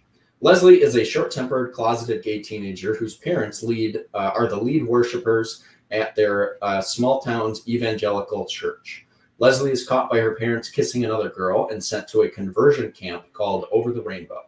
The camp starts off as Leslie expects. It's religious babble and activities to pair with the boys with girls together in team-building exercises. Leslie soon finds out the horrors of the camp when she sneaks out late one night with a girl she meets named Jane. The two witness the head of the camp praying to a strange statue in a room behind the church before turning to continue torturing one of the boys who made a hassle in the camp meetings earlier in the day. They realize this is no church camp. They are trapped in a camp run by Satanists who intend to torture and maybe even kill the teenagers in the camp. So that is my pitch. I'm making it the horror movie that it basically was the first time around. If you watch it nowadays, it is terrifying. So I made mine. I just stuck with that direction, got rid of all of the really terrifying religious aspects, and kind of delved into that to be the horror aspects of my film. All right, and Tristan, what is your pitch? So for mine, I definitely have a very personal connection to this for a few different reasons. Obviously, I'm gay, so just like the general idea of changing your sexual orientation into camp is something that I know is definitely not real. But I also grew up in a very Christian community, and we go on retreats twice a year where we go out and stay in cabins for a few weeks and reinforce our beliefs, where we did sort of these rituals and these things that would revolve around Christianity and making sure that's ingrained into everything in our culture. And it was very similar. I mean, in these trips, all we had to do for entertainment on the off hours was watching the Christian movie DVDs that they had around the cabins, and this is one of the movies that they had. Hey, so we don't watched shit this on a lot. VeggieTales. VeggieTales, you know, Man. that's not bad. I wish we had VeggieTale quality stuff. You know, all we had was Over the Rainbow. I've seen it tons of times for only that reason, pretty much. It's bad That's for shocking. tons of reasons, but I think what Johnny missed here is that the original story is something that's worth telling. I think he turned it into a horror movie that makes it seem too ridiculous, and I wanted to give it the class it deserves by using the 89th Academy Awards. So my director is Kenneth Lonergan. He makes very emotionally powerful movies that focus on the emotional and mental experience of the characters. My star is Michelle Williams. Her mother is played by Meryl Streep, who's a conservative Christian that forced her to go to the camp. Michael Shannon is the leader of the conversion therapy camp. I'd see him and Meryl Streep both pushing for Oscars in this kind of a movie. And we have Andrew Garfield as Senator Lane, the man that Leslie marries, as well as Natalie Portman as Congresswoman Diana, the gay woman that Leslie as an adult begins to fall for. So the movie tells the story of Leslie after she's become an adult, and she's reflecting on her experiences in a gay conversion camp as a teenager. She begins to question her sexuality once again as an adult after she thought that she settled into straighthood. So as an adult, Leslie is living with her husband, a Republican senator, and at a D.C. Dinner party, Leslie meets Diana, a gorgeous congresswoman who is out and proud as a lesbian. They quickly bond and connect, but Leslie is resistant to let the relationship grow any further because she still has this trauma and this PTSD from her experiences at this camp, and she's still convinced that she's straight. So for the first time in Leslie's adult life, she begins to face the real effects of the trauma that she was denying her whole life. And throughout the movie in flashbacks, we're seeing her time at the camp. We're seeing the very complex experience going through that type of thing, all the terrible things that those people had to go through. Michael Shannon plays Father Mark, who's this charismatic guy, but has this very dark demon inside of him that he's letting out when he's harassing and abusing these kids. There's all kinds of terrible horror stories you can read online about conversion camps, people being beaten with Bibles, people being forced to not sleep, people being forced to bottle up their own feces and keep it in their room as a reminder, people being belittled and attacked constantly. So I want to have that be explored in these flashbacks, but also get into the results of that. Like when you go through something like that, that changes your life. And I want to see her as an adult reflecting on that and ultimately overcoming that. She faces her demons and she decides to tell her husband and tell her mother the truth. And then she decides to follow their relationship forward with Congresswoman Diana and pursue her real sexuality, not the one that was forced upon her by religion. And that's my pitch. All right. My quick question for Johnny is, who is your Leslie in your movie? It was Sophia Lillis, who was Bev in It. Oh, right. So I'll let Bobby. Bobby, do you have a question for them? If you have a question, I'll let you go first. Yeah, so the original had it showed Leslie's dreams like throughout the movie as she's in the camp, and her like male love interest would female love interest would like morph into males as it went along. Do you have any like reference to these dream sequences? Is kind of a big part of the first one. Mine are going to be Johnny. nightmares because it's a horror movie. So she's going to start dreaming about, Jane, but then it's going to turn into her mom or her dad, like criticizing her and then becoming, demons. And then she wakes up in a sweat. Okay. Yeah, I'm definitely having those dreams. I'm having that happen as an adult and having the dreams be kind of the result of her trauma. And we're seeing her dreaming about her experiences as a child, but also seeing like that swapping going on between Natalie Portman and Andrew Garfield. You can see the confusion is coming back to her once again as an adult, and I want to use the dream sequences to tell that and tell the mental effects that it's having on her as a person. Okay. Sounds good. All right.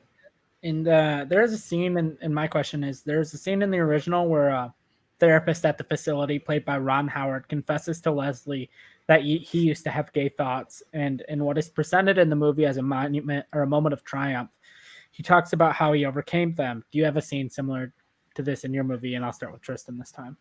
Yeah, when she goes back towards the end and kind of revisits the camp as an adult, and she reunites with Father Mark now that he's older and now that he's gone through his life, he kind of admits to her, like, I did have homosexual feelings, but I repressed them. And you see, like, his life in seclusion. He's very unfulfilled, and I think that's a turning point for her as a character. She sees this man who is so broken that he's lying to himself for his entire life, and she doesn't want to end up like him. So she decides to not lie to herself and to see the truth, and not to play it totally the opposite of the original. It's not this heartwarming victory speech. It's like, wow, this man is so terrified of who he is, and he's so sheltered, and he's so broken that he's lying to himself. And I think that's very powerful. All right, and Johnny? Yeah, one of my counselors that ends up helping them escape is going to be played by Will Poulter, and he is going to express, like, hey, I have gay thoughts, and similar to Tristan's of, this is actually a really good moment in the film, not like the original, which was played horribly, of like, oh, it's a turning point in the film because this guy, was able to suppress his feelings. It's going to be, I've never been able to suppress my feelings. I'm going to help you, because he catches them trying to escape and decides to help them, which ultimately gets him killed. Yeah. All right. Yeah, I think I've heard what I need to hear for right now. I'll let you guys fight it out. I think turning this into a horror movie totally belittles the actual reality of this happening to people. In the same way that turning like historical events into horror movies and things like that. Like, you saw the killing of Sharon Tate with Hilary Duff. It was like they turned into this demonic horror movie. It's very offensive to people who actually went through this experience.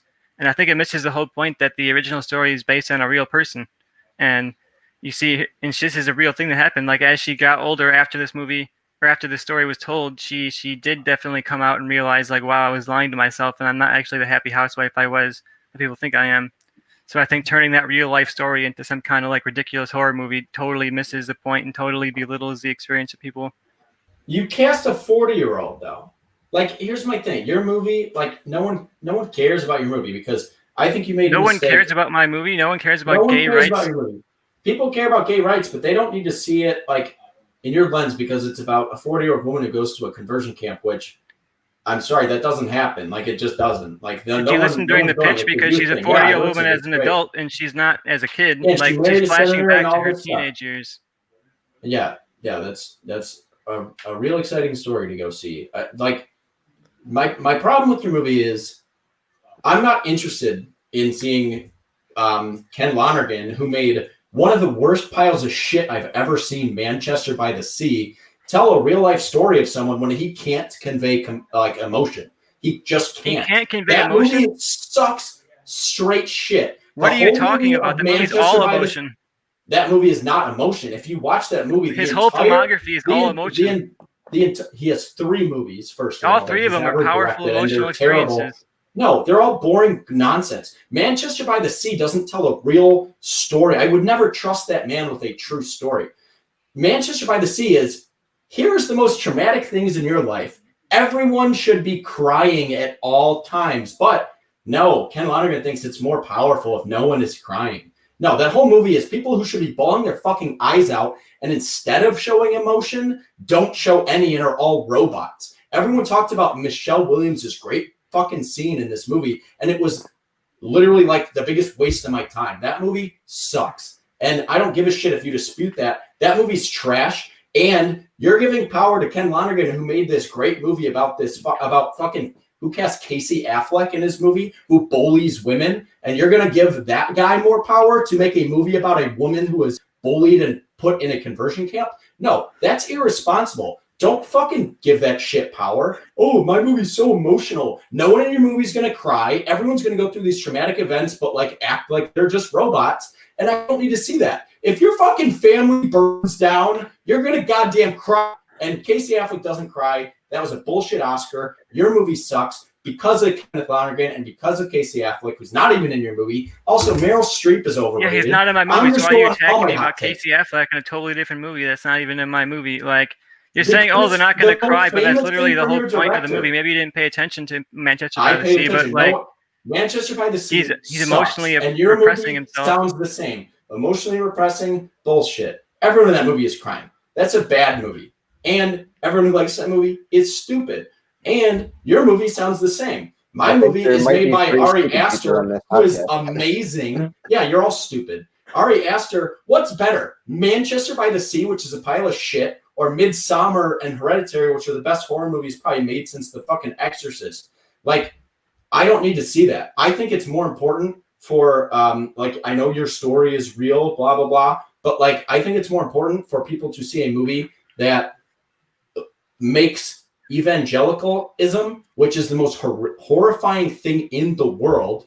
It's horrifying. Everyone who's evangelical is evil, and I want to see that put on screen and represent how evil that shit is. But you're not doing that when you make it a horror movie. It's going to become Except ridiculous. you are, because Jodie Foster said she never wanted to be a part of that movie, and she was a child when that movie was fucking made. She was a kid. So I'm staying true to the original in terms of that, and staying true to Jodie Foster said she never wants to see anything like that made because it was such a horrific experience to her. Your movie with a bunch of straight people being in this movie, I don't need to see it. My movie, every single person in my movie, Saoirse Lane and Sarah Paulson and Neil Patrick Harris, they are all part of the LGBTQ, community. And yours is, Michelle Williams is the straight woman. Meryl Streep is this old straight woman. And Ken Lonergan is the straight man who can't convey emotion. So I'm going to make a movie with all these people. And this is shit you should be passionate about. And I feel like I'm more passionate about it because your movie sounds like a waste of time. Because I made a Your good movie is instead an of a cheesy, Oscar lame grab, horror and movie. my movie is actually going to have messages. Your movie is just, right, Meryl I think Streep is in it. Meryl Streep's in it, so she's going to get an Oscar nomination. I That's actually your made a movie. good movie. You made some kind of weird horror movie that I made a great horror movie that is about the horrors of like parents pushing religion on you and sending you away to these horrible places. At least mine That's will exactly maybe what show mine's people. about. Maybe we Just shouldn't take send stuff people to these seriously camps instead of because being they're lame. I already know what I'm doing. Yeah, there we go. There we go. I know what I'm doing. This Bobby, became just what are your bashing- thoughts on this movie? Yeah, I mean, so I do like the idea of making it a horror movie, but then Tristan put one of the best lines out there, I think, of you're turning this real life horror into a horror movie, and it's not that. I don't think that really would sit well. And I do think that one, I like Manchester by the Sea a lot more than Johnny does, and I do think Fuck that's a that good movie. choice. Fuck that movie. And it's telling a real story. I like the way you did it, where she went to this when she was a teenager and is dealing with it. And yeah, most of the arguments just turned into bashing Mike Lonergan and Fuck and Lonergan. Ken Fuck Lonergan. that Brother movie. Steve, or whatever. So I'm going with Tristan. Yeah, if you couldn't tell Bad by all the take. banners I put up, I kind of knew where I was going, and then I just wanted to hear Johnny yell. But for the most part, I disagreed just with what he said. I like Manchester by the Sea. It's it's good. It's the literal worst movie I've ever watched in my life. That movie's a fucking trash pile. Every movie. I that introduced to don't you like is a Batman worse and movie. Robin. Dude, I'd much But yeah. rather watch Batman and Robin. That movie portrays better emotion than fucking Manchester by the Sea. That shit's so unrealistic. Well, I'm just gonna cut to the chase here. I give the point. Yeah, to I know I Tristan. lost, okay?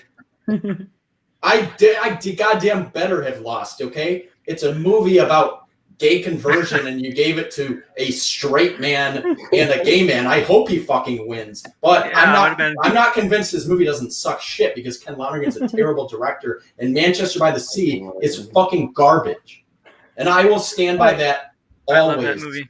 That All movie's right, so Johnny, where are we fucking going? garbage. God, I hate that Where are we movie going, so Johnny? much. I don't even know anymore. I fucking hate Manchester that by the movie so Sea much. from 2018. I'm just gonna fucking what's the score? 3-2? Yep. All right, I'm gonna tie it up. I'm gonna go with the Hindenburg Wait, Conspiracy. how would you Wait. tie it up if you're up by a He's point? saying- Yeah, you that will was tie what it I up. was going for. He's We're gonna saying tie he's it not up because good. I'm picking the Hindenburg Conspiracy, which that is the movie that I care even less about than the Elves of Masaka. And you know what? Fuck it. I'm gonna have Tristan go first. All right. Well, the Hindenburg Conspiracy came out in 1983. Got an 89% on Rotten Tomatoes. It's a good fucking movie. In this Milos Shit. Forman classic, Jack Nicholson plays Max Pruss, who flew the Hindenburg during the disaster in 1937. The movie flashes forward and back to tell the story of the crash, as well as Press's insistence that the disaster was a result of sabotage, exploring the different possibilities of how the famous incident happened. A great performance by Nicholson was overlooked because it gave no definitive conclusion to what really happened. Tristan, what do you got?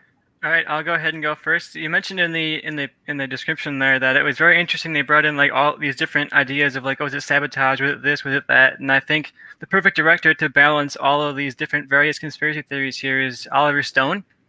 So that's my director for Hindenburg Conspiracy. And my rule here is that I'm using Matt Damon and Ben Affleck. So I have Matt Damon playing Max Press, the captain of the Hindenburg, and I have Affleck, who's an American investigator who's tasked with proving that Proust was responsible for the crash. So in Oliver Stone's style, it's very crisp. It's very like dialogue-based thriller. It's very tense, and it brings in all the elements of the various Hindenburg conspiracy theories and the explosion and how it ties to Nazi Germany, and it makes them all part of this grand plan that confirms all of them to be true at the end. That was a big flaw. The original people were mad it didn't say what happened. This is going to say exactly what happened and who was involved.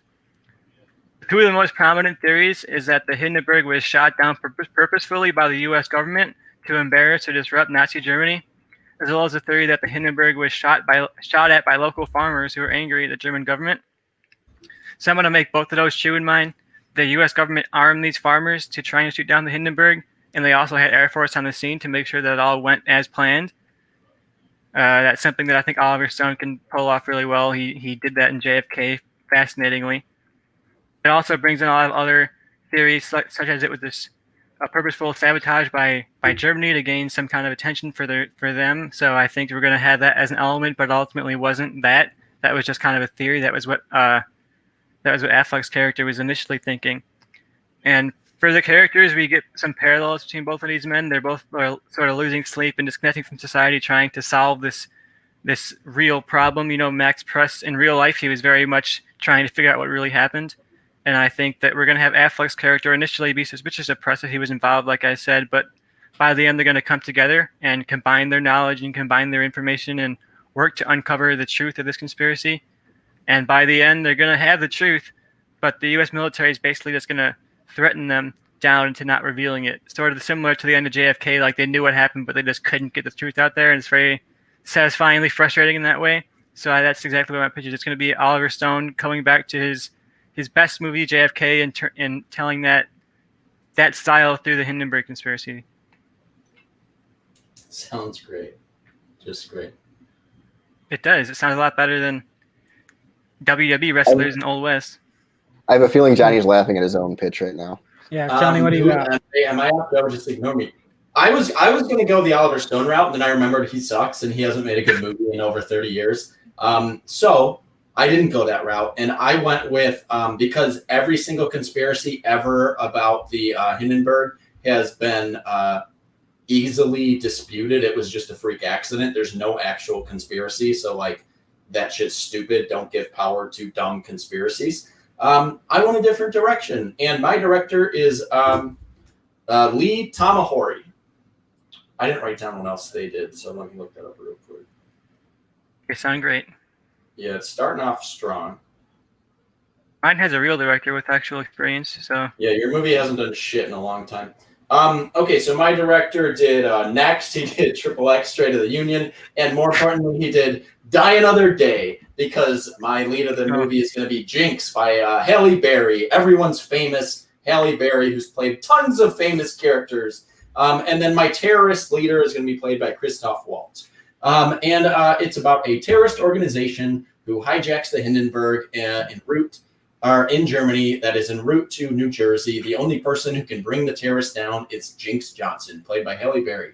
In the end, she fails and the Hindenburg explodes and everybody dies because Jinx deserves to die, and I want to see that on screen. So my movie is not good. I'm not going to lie on this. It's going to be a terrible movie, but it's going to be a very fun cable movie, like basically any Liam Neeson action movie. And Die Another Day is a guilty pleasure. I'm obsessed with that movie. Fucking Pierce Brosnan CGI surfs on a tsunami going to North Korea. Like, that's all you need to know. My movie's going to be ridiculous. It's going to be stupid fun. and it's not going to give light to the bullshit conspiracy theories that no movie should ever do. That was the problem with JFK. It gave light to bullshit conspiracy theories. It's the problem with anything Oliver Stone, who literally hasn't made a watchable movie since 1999. At least my guy makes movies that if you are into bad cable action movies, you'll enjoy them.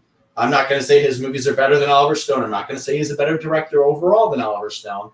But Oliver Stone gives light to bullshit, and that's all he's ever done. I mean, he's made one decent movie, and that is Platoon, which I love, and actually maybe Any Given Sunday, which was the last watchable thing he made, which was in 1999. So I am making a movie by someone who just makes bad action movies that I enjoy, and I'm going to put someone as bad as Halle Berry's Jinx in it because I want her to explode. Don't we all? All right, Bobby. What's your question for these two people? I guess. I guess since Johnny just completely changed the entire movie. Just a little. Yeah, I don't really. I mean, I just need to hear more about it. Like, I just need to hear why this was a good idea as you fight. Like, I don't really have a specific question. For Tristan, I guess it's just so the original the scenes in the past were shot in black and white as it showed a lot of the conspiracies. Do you have any like different filmmaking techniques that Oliver Stone's using to kind of make it more visually stunning? Yeah, I really like the black and white of the original. He shot JFK in black and white to give it that like old school thriller kind of feel, like that mystery noir kind of feel to it. And I'm going to have that too. And the flashback scenes are in black and white. Okay. Sounds good.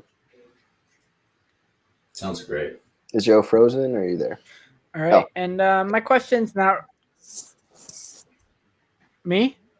Yeah. I think you're just a little delayed. Yeah, my question's for okay, my question's for Tristan, really, because Johnny kind of his movie Threw doesn't that make old sense. shit out. Yeah, so recent reports have come out speculating that the explosion may have started when Max Pruss himself tried lighting a cigarette while on board. So why did you not include this conspiracy theory? I mean, I think that's going to be part of his guilt as a character. Like, we see him losing sleep over it and very guilt and very trying to figure out what happened, why the Hindenburg blew up. And that's not just because he was there. It's because he feels responsible in a way and he wants to find another explanation other than the fact that it was his fault. And that kind of leads him down this rabbit hole of conspiracy theories. All right. Johnny, I'm going to give you 30 seconds to explain why your movie's not fucking trash, or I'm just going to give Tristan the point. Because Tristan's movie sucks. And the reason for that is this. If you like conspiracy theories, you're an idiot. And there's every single conspiracy theory brought up by the original movie and brought up now has been disputed by actual scientists. So instead of making a basically garbage movie that is like, oh, look at all these old conspiracy theories that are all wrong, I'm going to make a fun action movie because that's the only thing you can do with this. Like, the Hindenburg Conspiracy has an 89% because it came out in the 80s and it doesn't hold up. None of those movies hold up. If you look up Oliver Stone's IMDb, his most recent movie that he is famous for came out in 1994, which was Natural Born Killers, which is terrible and was shit on by everyone because he was like, hey, you know what's cool? Serial killers. And Tristan's movie is just like, hey, you know what's cool? Lies and bullshit. Like, I don't need that. So what I want to do is make a movie like The Commuter with Liam Neeson, which is perfectly pleasant. You go see it. You have fun with it. You forget about it in a year, but it's fun. And if you go back and watch it on cable, you have a good time. Because Tristan's movie is just going to be controversy upon controversy. It's basically for Trump people who hate science. Like, any scientist in the world has been like, yeah, it just was a freak accident. And Tristan's movie is just like, hey, what if we made a movie that should have come out in 1983, but today, because all of these conspiracies are disputed and wrong. So, like, fuck that. I'm not going to give noise to that. The most fun conspiracy theory is that Nazis took over the fucking Hindenburg, and that's why it blew up. So that's what I'm doing. All right, one of the shows I've been binging recently is Unsolved Mysteries, which is all about weird fucking conspiracy theories. And oh God, Joe, you're one of them. I love conspiracy theories. I'm going to be because this is a waste of all about conspiracy theories. Nothing about your movie sounds entertaining, so I'm gonna give the point to Tristan. I'll take it. It's done. It's over. Tristan gets the point. Check out Untold History of the United We're all States on tied up. Netflix. Oliver Stone writes, directs, narrates, and produces. It's all about conspiracy theories throughout the history of the United States. All right. I don't know if And Johnny like can hear that or not. Bobby's but, mic is yeah. messed up. Johnny's mic is messed up. So I'm gonna tell all three of you to like exit out and just like reload the page, and hopefully that might make things better. If not, I don't know. I don't know what Johnny's doing right now. I'll be back in 1 second But then. I'm just gonna right. vamp for the next 30 seconds. So let's see where we are with movies. Actually, you know what I'm gonna do? I'm gonna read some live chats. And they aren't good. So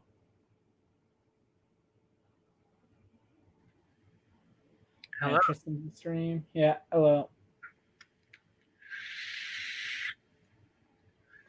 So let's see what movies we have left. Do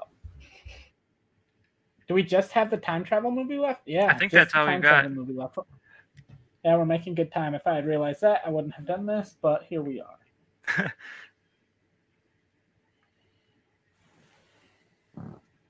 Fun episode so far. Yeah, it's been really fun. A lot of yelling by a certain someone. There usually is. Yeah, I told you I was going to tie it up with that last movie. You guys all thought that was a misspeak. Nope, it was not. I'm just glad Tristan also didn't cast Halle Berry in that one. I was about to. I literally went and changed it like yesterday. I was going to go the What Oliver role? Stone route, but I think he sucks. So I was like, no, I don't need to do this. And I think This conspiracy was theories one of the are hardest ones to mostly do for me. bullshit. I didn't care about the Elves of Masaka, so I made a movie about me. I had zero interest in the Hindenburg, so I was like, I'm just going to waste my Halle Berry role on that movie because the Hindenburg, whoever the fuck made that movie in the first place originally, was dumb. Milos Forman. Yeah, Milos Forman. There's literally nothing less interesting than a conspiracy theory that is It's objectively obviously untrue. that is objectively wrong. Like that just it blows my mind that anyone cares about that. All right, All right. so Well, you time definitely tied travel it up. movie. Yeah. I knew it Came would out be tied in, up. I said it would be. Time travel movie came out in 2005. Rotten Tomato score of 4%. This parody movie is Thank you. by the writing and directing duo behind the Starving Games epic movie and Meet the Spartans, Jason Freeberg and Aaron Seltzer. It parodies time travel movies and TV shows. Gary McGraw goes back in time to help his parents get together, but after accidentally killing his father with his time-traveling phone booth, his only choice is to become his own father. And Johnny, who goes first? I mean, I'll go first, I guess. All right. All right, so I'm just going to start with this. My pitch is very short, as it should be with a movie like this. I rewrote it because I already did a movie about Flight of the Conchords, and I couldn't do a Tim Robinson, I Think You Should Leave entire movie. So I changed my movie because I was like, oh, that'll be a loss. Because even though my movie would be great, none of you fucking know what good TV is. So my director is Max Barbacow because I know you guys have seen Palm Springs, and I thought that was great. And I felt like the only lead to this movie that would be good is Andy Samberg. So my lead is Andy Samberg, and his mother / love interest, because my movie is a rom-com, is played by Aubrey Plaza, who I just watched Black Bear. And if Aubrey Plaza doesn't win the Oscar this year for Best Actress, it's all fucking bullshit. She is incredible in that movie. She won for Ingrid Goes West. She definitely should win for Black Bear. So watch the movie Black Bear. You might not all like it, but if you like a movie like Mulholland Drive, I would recommend it. So here's my pitch. An inventor obsessed with Doctor Who turns an old phone booth into a time machine. He decides to travel back 50 years, but accidentally crash lands onto his own father. This sets up for a romantic comedy between Andy and his own mother, played by Aubrey Plaza. That's all I have pitched. I'll fight for the rest of the movie in my argument. What do you got, Tristan? Fair enough. Interesting choice Tristan, what do there. you got? For mine, I will go into my rule in a second, but my directors are Phil Lord and Chris Miller. I changed mine up a bit to be more relevant to like movies and stuff we're seeing today. Even literally middle of the episode, we got a breaking story about Spider-Man casting. So mine's going to be a time travel movie that creates a multiverse and a sort of a parody of multiverses. So Gary McCraw, who's played by Tom Holland, goes back in time to meet his parents, but when he accidentally kills his father, who's played by Tobey Maguire, he creates a time paradox, splitting his reality into multiple universes. So Gary must use his machine to travel across multiple different universes to try and find a living version of his original father to bring him back to the original timeline to meet his mother and restore balance. So the parody comes in with the various alternate universes that he goes through. A lot of meta jokes, a lot of cameos, including a universe where superheroes are real, including Halle Berry as Catwoman. So Halle Berry as Catwoman kind of joins the adventure for a little bit in one of these multiverses. And it's meant to be a parody of like all these studios now are jumping on this bandwagon of bringing back old actors to play their roles over again in these multiverse movies. So in the same way that these parodies are like making fun of contemporary movie trends, I think that's one that can definitely be made fun of. And it brings you a lot of potential. Like I said, you had Tobey Maguire in this with Tom Holland that almost is like a meta joke within itself. So we have the comedy comes in there, like all these different universes he goes to. One where, there's cameos by Taylor Swift where Cats won an Oscar that year, You find different versions of himself, different versions of his family, and that's the fun of the movie. Sounds great. All right. Bobby, do you have any questions for either of them? Yeah, so, I mean, I know Tristan, you talked about a lot of different characters, but, so the first one was a parody of all time travel movies, and it had cameos, including, like Ted, so Keanu Reeves. But do you guys have any, specific cameos from time travel movies or anything in there? Johnny, I'll start with you. I mean, Andy Samberg playing a dude who's obsessed with Doctor Who, who's an inventor, so that's why it's a phone booth, I think will be good. It doesn't really give a reason to that in the original one. I'm not going to go full parody movie of all of them, but the fact that he has to go bone his own mother is a parody of Back to the Future, which is the best time travel movie ever made. So it's a parody of that, but also it has some Doctor Who references. And that's really all you need. I mean, huge fan of Doctor Who. Seen every episode.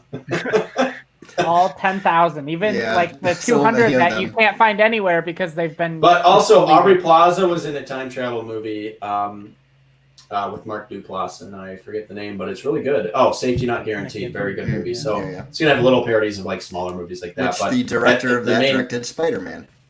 Exactly. So there's my reference to Spider-Man, because that's what Tristan's movie is. Should say Homecoming. It's just a reference to Spider-Man. Great. All right, reference to Spider-Man, to DC, to everyone that's doing these multiverse movies. It's all over the place now. As soon as Spider-Verse came out, everybody jumped on this bandwagon to do it. And my cameo for a time travel movie is that I have, he has this mentor, I didn't mention in the pitch, but the guy who built the time machine with him, it's a parody of Doc Brown. He has Doc Black, and we have him played by Michael J. Fox in a very small role. Okay, cool. Right. Who recently said he's never being in a movie. My question for the both of you is, in the original borrows heavily, very heavily, from the 1970s Dustin Hoffman time travel movie Getting Back. So I'll start with Johnny first. How do you borrow from that movie? Dustin Hoffman is the grandpa. That's it. Oh, okay. All right. And Tristan? I mean, like I said, to go into multiverses, so you can easily fill in cameos from anybody you want. If they want to have if Dustin Hoffman really wants to come back and remind us of this movie he was in, you're making it, not if they really want to do it. Put him in your movie. Well, he's in it then. If I'm making it, he's in it. Okay. There you go. I helped you there. And I guess it's just time for you guys to fight it out. I mean, my thing with it is this. I think it's too soon for a parody movie of the multiverses of superhero movies. And I think if you're going to make a parody movie of those things, it needs to center around like a real superhero or someone who is a superhero, not just someone who goes back and kills his dad. And I think it's a little chickening out not having him have to bone his own mom. I think that as the only funny thing of the time travel movie, I think that's a funny premise.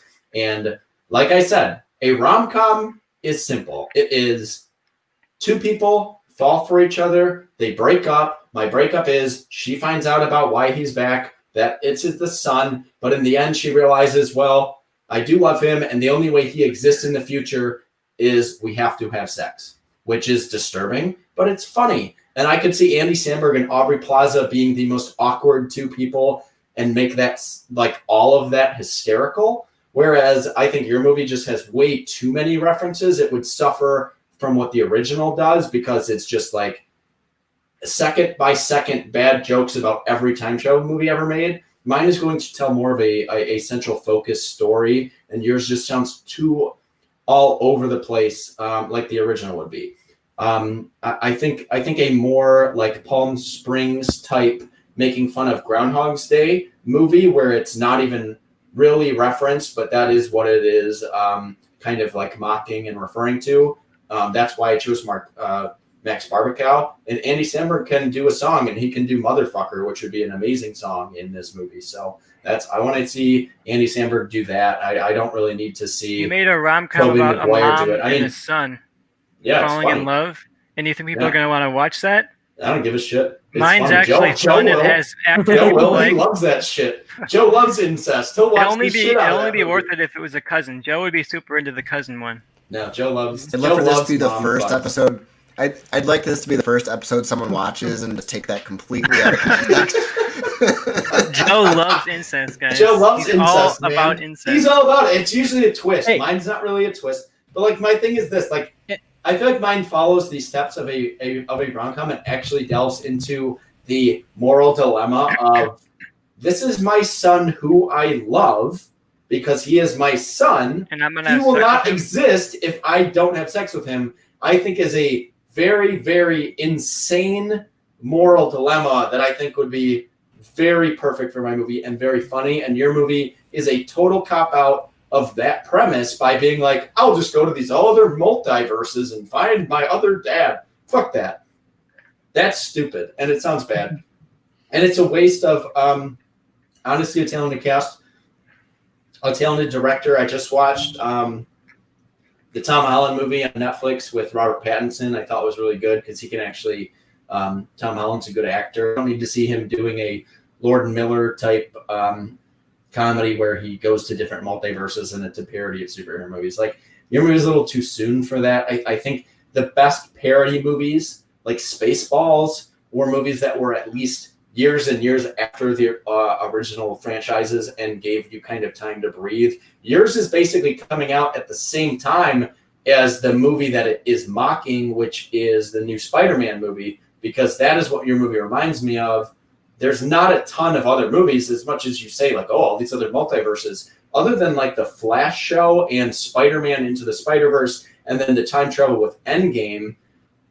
There's not a bunch of other movies about this yet. Like, I think you need to hit on your movie in like 10 years would be prime for your movie to come out. But I don't think 2020 or 2021 is the right I disagree with that. I think the reason that a lot of these old parody movies fail is because by the time they make the joke, everybody's already made it. Like, especially now when the internet exists. There hasn't been a good parody movie since like maybe Scary Movie, I think you could say. There hasn't been one since then. And the problem with a lot of them were they're just trying to parody everything in the moment. I'm going to do everything. Like the sequels to the Scary Movies were all pop culture references and things, and it kind of ruined itself. Like Silent Movie by Mel Brooks is amazing, and that was 30, 40 years after silent films were a thing, and it parodied it perfectly and spot on. His High Anxiety, which was parodying Hitchcock movies, came out way after Hitchcock was big. I think the best parody movies can encapsulate an entire era of films before they are finished. I think your movie being such a parody movie at the very start of an era will have the same issues as some of the other parody movies that have all failed. I don't think we're at the start of it. We've seen superhero movies for so long. We've three. seen time travel movies all the time. 2 or 3. Iron Man came out how many years ago? Yeah, but how many? But what was the time travel in that movie? What was the multiverse in any movie before Endgame? Well, the multiverse, I mean, you have characters like Nick Fury show up. You have all kinds of cameos connecting everything together. But that's not what you have I'm stuff like talking Bill about. and That's Ted not what 3 your that just movie came out. really pitched. Like all your movies is what I'm saying is the multiverse became big from Endgame and because of the Spider-Verse and like the Flash TV show. But those movies, I feel like now superhero movies are engaging into those because of how successful Into the Spider-Verse was. That's going to be the next decade of superhero movies. So your movie, I feel like, would be better after those movies kind of settle into something new. I think it's better now like the entire era of it, and every parody movie that's ever come out that has tried to encapsulate the current era always fails. My movie is less a parody movie and more of just a unique, interesting comedy that is a rom-com, that is a situation you've never really seen before. And I think that's more interesting than something that is parodying a bunch of movies that are still coming out. It's a parody of like how much stuff like Star Wars brings back the old actors to reprise their roles and stuff like that. It's very much like Hollywood's run out of ideas, so they're just bringing back the old cast and redoing the same things over and over again. Stuff like Star Wars: The Force Awakens, where they're just like, okay, let's like just do it over again, and we'll have Luke back, and we'll have Han back, and we're just gonna.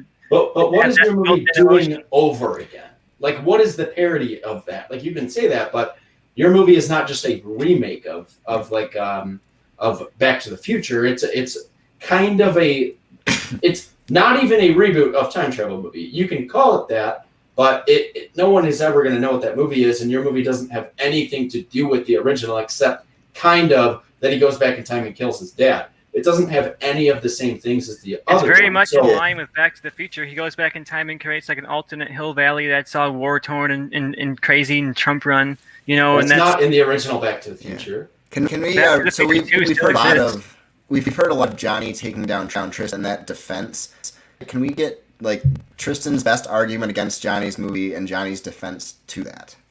My first argument is that you're literally having an incest rom-com and no one's going to want to watch that. Sure, it's like got comedy actors in it, but like this is a movie about incest. You're not going to normalize incest in this comedy movie. You have to be more faithful to the original. It was a parody movie it wasn't just a comedy. You know, it was a parody that made fun of specific things. It wasn't just let's take funny actors and have them do funny things. It was a parody movie, and yours is not a parody movie. Mine's actually a parody movie. It's faithful to the original in that way. Sure, it changes like the plot, but it's still the same. It's still going with the core idea of the original movie. It's still a parody movie. It's not about incest. How incest is cool and funny. It's about like it's a parody movie. It's parodying how that movie parodied time travel. This is parodying modern day movies in that way. But your movie is a parody on the level of Scary Movie 2 or 3, where it's just a bunch of random nonsense. And mine is a parody like Palm Springs, which was Joe's new banner. I told you, Joe's a big fan of incest. We told you. Okay. But that completely distracted me. My parody in my film is a way that Palm Springs was a parody of Edge of Tomorrow and Groundhog Day. That wasn't a parody. Because because if you watch that movie, it has little suggestions and it parodies the scenarios of those movies, where Andy Samberg just does the same thing every day, where he gets better at these one things every day. He knows every second of what other people's lives do, which is references to Groundhog Day, without coming out and saying, here's Groundhog Day. Like that, the best parody movies are ones that are more like satire versions of what represents them, and that is what mine will be. It will be a satire on rom-coms. It will be a satire on time-traveling movies. And that's what Palm Springs did, I think, really, really well. And I think that's what your movie is just going to be so from start to finish, all over the place. Mine will at least tell a narrative story that, yeah, it's fucked up because they're going to have to bone each other at the end. But it's going to be a moral dilemma and a situation that we've never seen in a movie before. And I picked 2 actors that I think could actually make that, instead of being like cringe, like what's happening, could make it hysterically funny.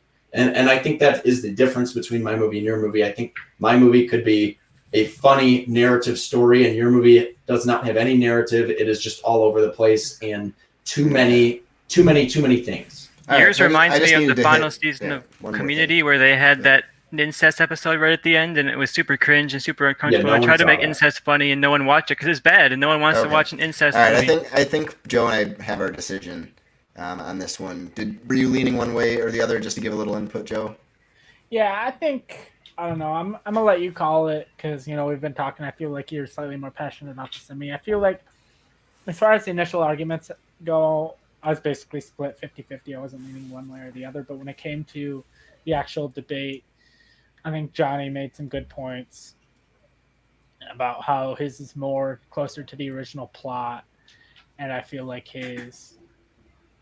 Tristan is just going to be a lot more of just like references over, and I feel like Johnny just has a stronger plot overall. So I was slightly leaning towards Johnny, but this is definitely the closest match we've had all night, and I'm glad we ended on this one. Yeah, for sure. It's definitely. That's why I picked the Hindenburg thing last because I Yep. did not want to end on that. Right. So yeah, I was 50-50 coming out of the pitches for sure because I love simplicity of Johnny's, but I liked that Tristan's was a very relevant parody. But then Johnny kind of took that down with it being almost too current, and not many movies fall into that multiverse category quite yet. I definitely disagree with that. And it's starting to happen, and at least the multiverse in the way that you described it, because multiverse doesn't necessarily mean connected universe. That's a whole different thing. And then because the multiverse is what would use a time travel element. So I feel like that's missing a little bit more. Johnny is very, it is a parody of Palm Springs. I do like that style more. I think that's a better way to parody something nowadays. So this was pretty close. I really do like your pitch, Tristan, but Johnny just had some better arguments. So I'm going to go with Johnny. Bullshit. Yes! Barely. That's huge. I barely thought I'd squeezed lose out this the win. episode. Barely. This was the closest That was one I've close. had in a That was long really time, close. Tristan. I can't wait to fight Tristan with like actual movies, not forgotten movies, because that Yeah, me fight too. will be very, very good and very passionate. It's very hard to pitch these movies when like I don't even know them. Like you give me the titles and I'm like, well, I don't know that one. I gotta Google that. And then like, like Hindenburg Conspiracy. Like it'd be nice to do movies that we have passionate about because clearly when we get into it, we really get into it. Yeah, this was definitely a fun episode. I really liked it. Unfortunately, great. Johnny won, and that was the end result. But I feel like overall his was the best. I know. Bobby's. Of course What you was know. your favorite pitch of each person? As close as it was at the end, I actually think Johnny's pitch for time travel movie was my favorite pitch of his. It barely won, but that's because Tristan had a good pitch. So I think you needed that to win this episode, and I really liked that idea. I think that would be a fun movie. See, if I had kept my original pitch, I would have lost the episode because it was just a sketch comedy movie that was like, I think you should leave. And I was like, Tristan after I did won the that. Flight of the Conchords one, I was like, even though my movie would be good, you guys haven't watched, I think you should leave. So I had to change it. So I went with something a little more. I think that won you the episode. accessible. For sure. Yeah. And Tristan's was definitely. I actually liked a lot of your pitches, but Elves of Masaka, the detail you went into that one, That sucked. was good. I really enjoyed that, the way you handled that pitch on a kind of bland movie, but then went into so much lore and all that made it more interesting to me. So I like that a lot. All right, yeah, and Tristan, what was your favorite pitch of Johnny's? I mean, I gave him a lot of shit for Old West, but it was probably Old West. That sounded like an incredible amount of fun. I would definitely be watching Old West. All right, and Johnny, what was your favorite pitch of Tristan's? This is always hard for me because I'm so passionate. I'm usually better at thinking of this after I re-listen to the episode when I'm not actually fighting. I think Tristan's it's tough because I think Tristan's like strongest pitch was probably his Over the Rainbow, but I fucking hate Manchester by the Sea. That wasn't an act. That is what I actually feel about that movie. Sometimes I just am passionate about things that I kind of make up. I fucking hate Manchester by the Sea, and I will stand by that every day of the week. But I actually really liked Tristan's Old West. I think his Old West actually was a movie that I'd want to see. I think Taika Waititi tackling something he'd never done before would actually interest me, and I would definitely go see it. But I was just happy with what I did because I'm like, if I'm going to cast myself in any movie, it's going to be something that I just think would be so much fun, and I would have fun on set. So that's basically my whole premise of what I was doing with that. So I was glad I won because that one was harder for me to fight than most because I actually thought Tristan's pitch was good, and I fucking love Sam Neill. No disrespect to Sam Neill for anything I may have said to him earlier. But my favorite pitch that I did was my Breast Yet To Come, because that was really good. First was like, what the fuck do I do with a Hooters movie? And then when I kind of put the pieces together, started remembering what I know about it, I thought I could do something interesting with it. So I liked that one. That was very hard to do with the rules that we had.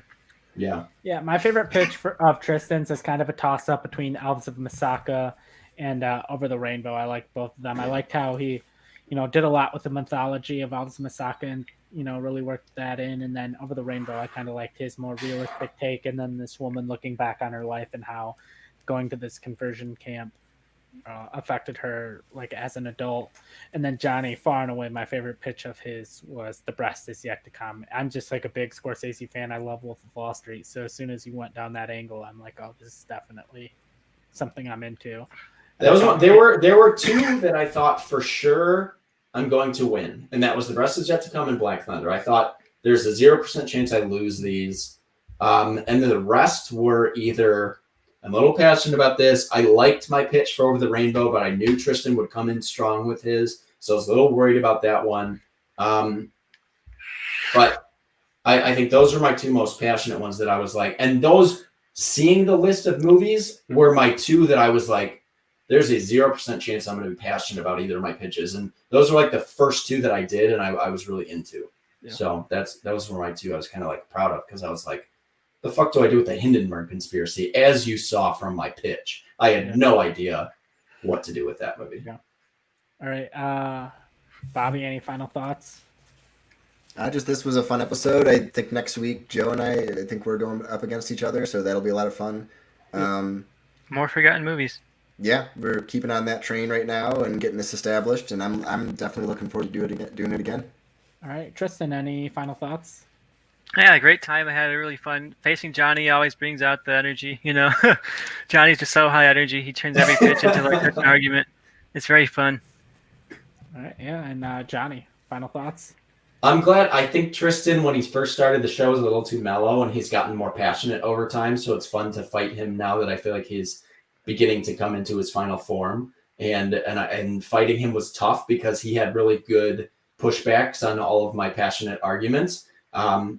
So I'm glad I squeaked it out. That was the closest fight I feel like I've had in a long time. It was the only one that I was legitimately worried I'd lose, probably ever. I thought every other one, I was like, these people are stupid if they don't pick my movies. And against Tristan, I was like, fuck, I hope they don't pick his movie, because I feel like his might be a little stronger than mine. My final thoughts is this. Aubrey Plaza deserves Best Actress this year for Black Bear. It's fantastic. Everyone should see that movie. It's only available to like rent and buy right now, but it's only $3.99 on Amazon. So I think it's a great deal for a good movie, especially because you can't go out to theaters right now in most places. And my other thought is I watched two movies yesterday that I recommend. One is called Manos, which is a Spanish movie on Hulu.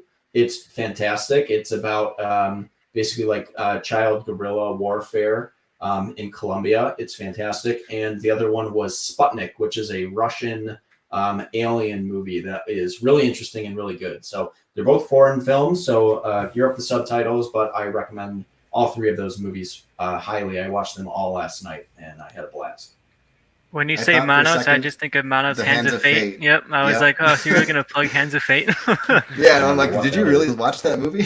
What's that? Look it up. Just look it up. Look up Chris Stuckman, Manos, Hands of Fate. Definitely should go on a forgotten movie sometime. It's probably called Monos, but it's just Spanish for monkey. No, monkey. Monos is monkey, Manos is hands. So, it's probably hands. Hands makes sense for what I saw in that movie. All right. All right. Well, this was a fun episode. Really enjoyed it. I think next week we come back on Tuesday again. Like I said, it's going to be Johnny and Tristan judging versus me and Bobby, so that should be a fun match. Check it out. This has been fun. Night, y'all.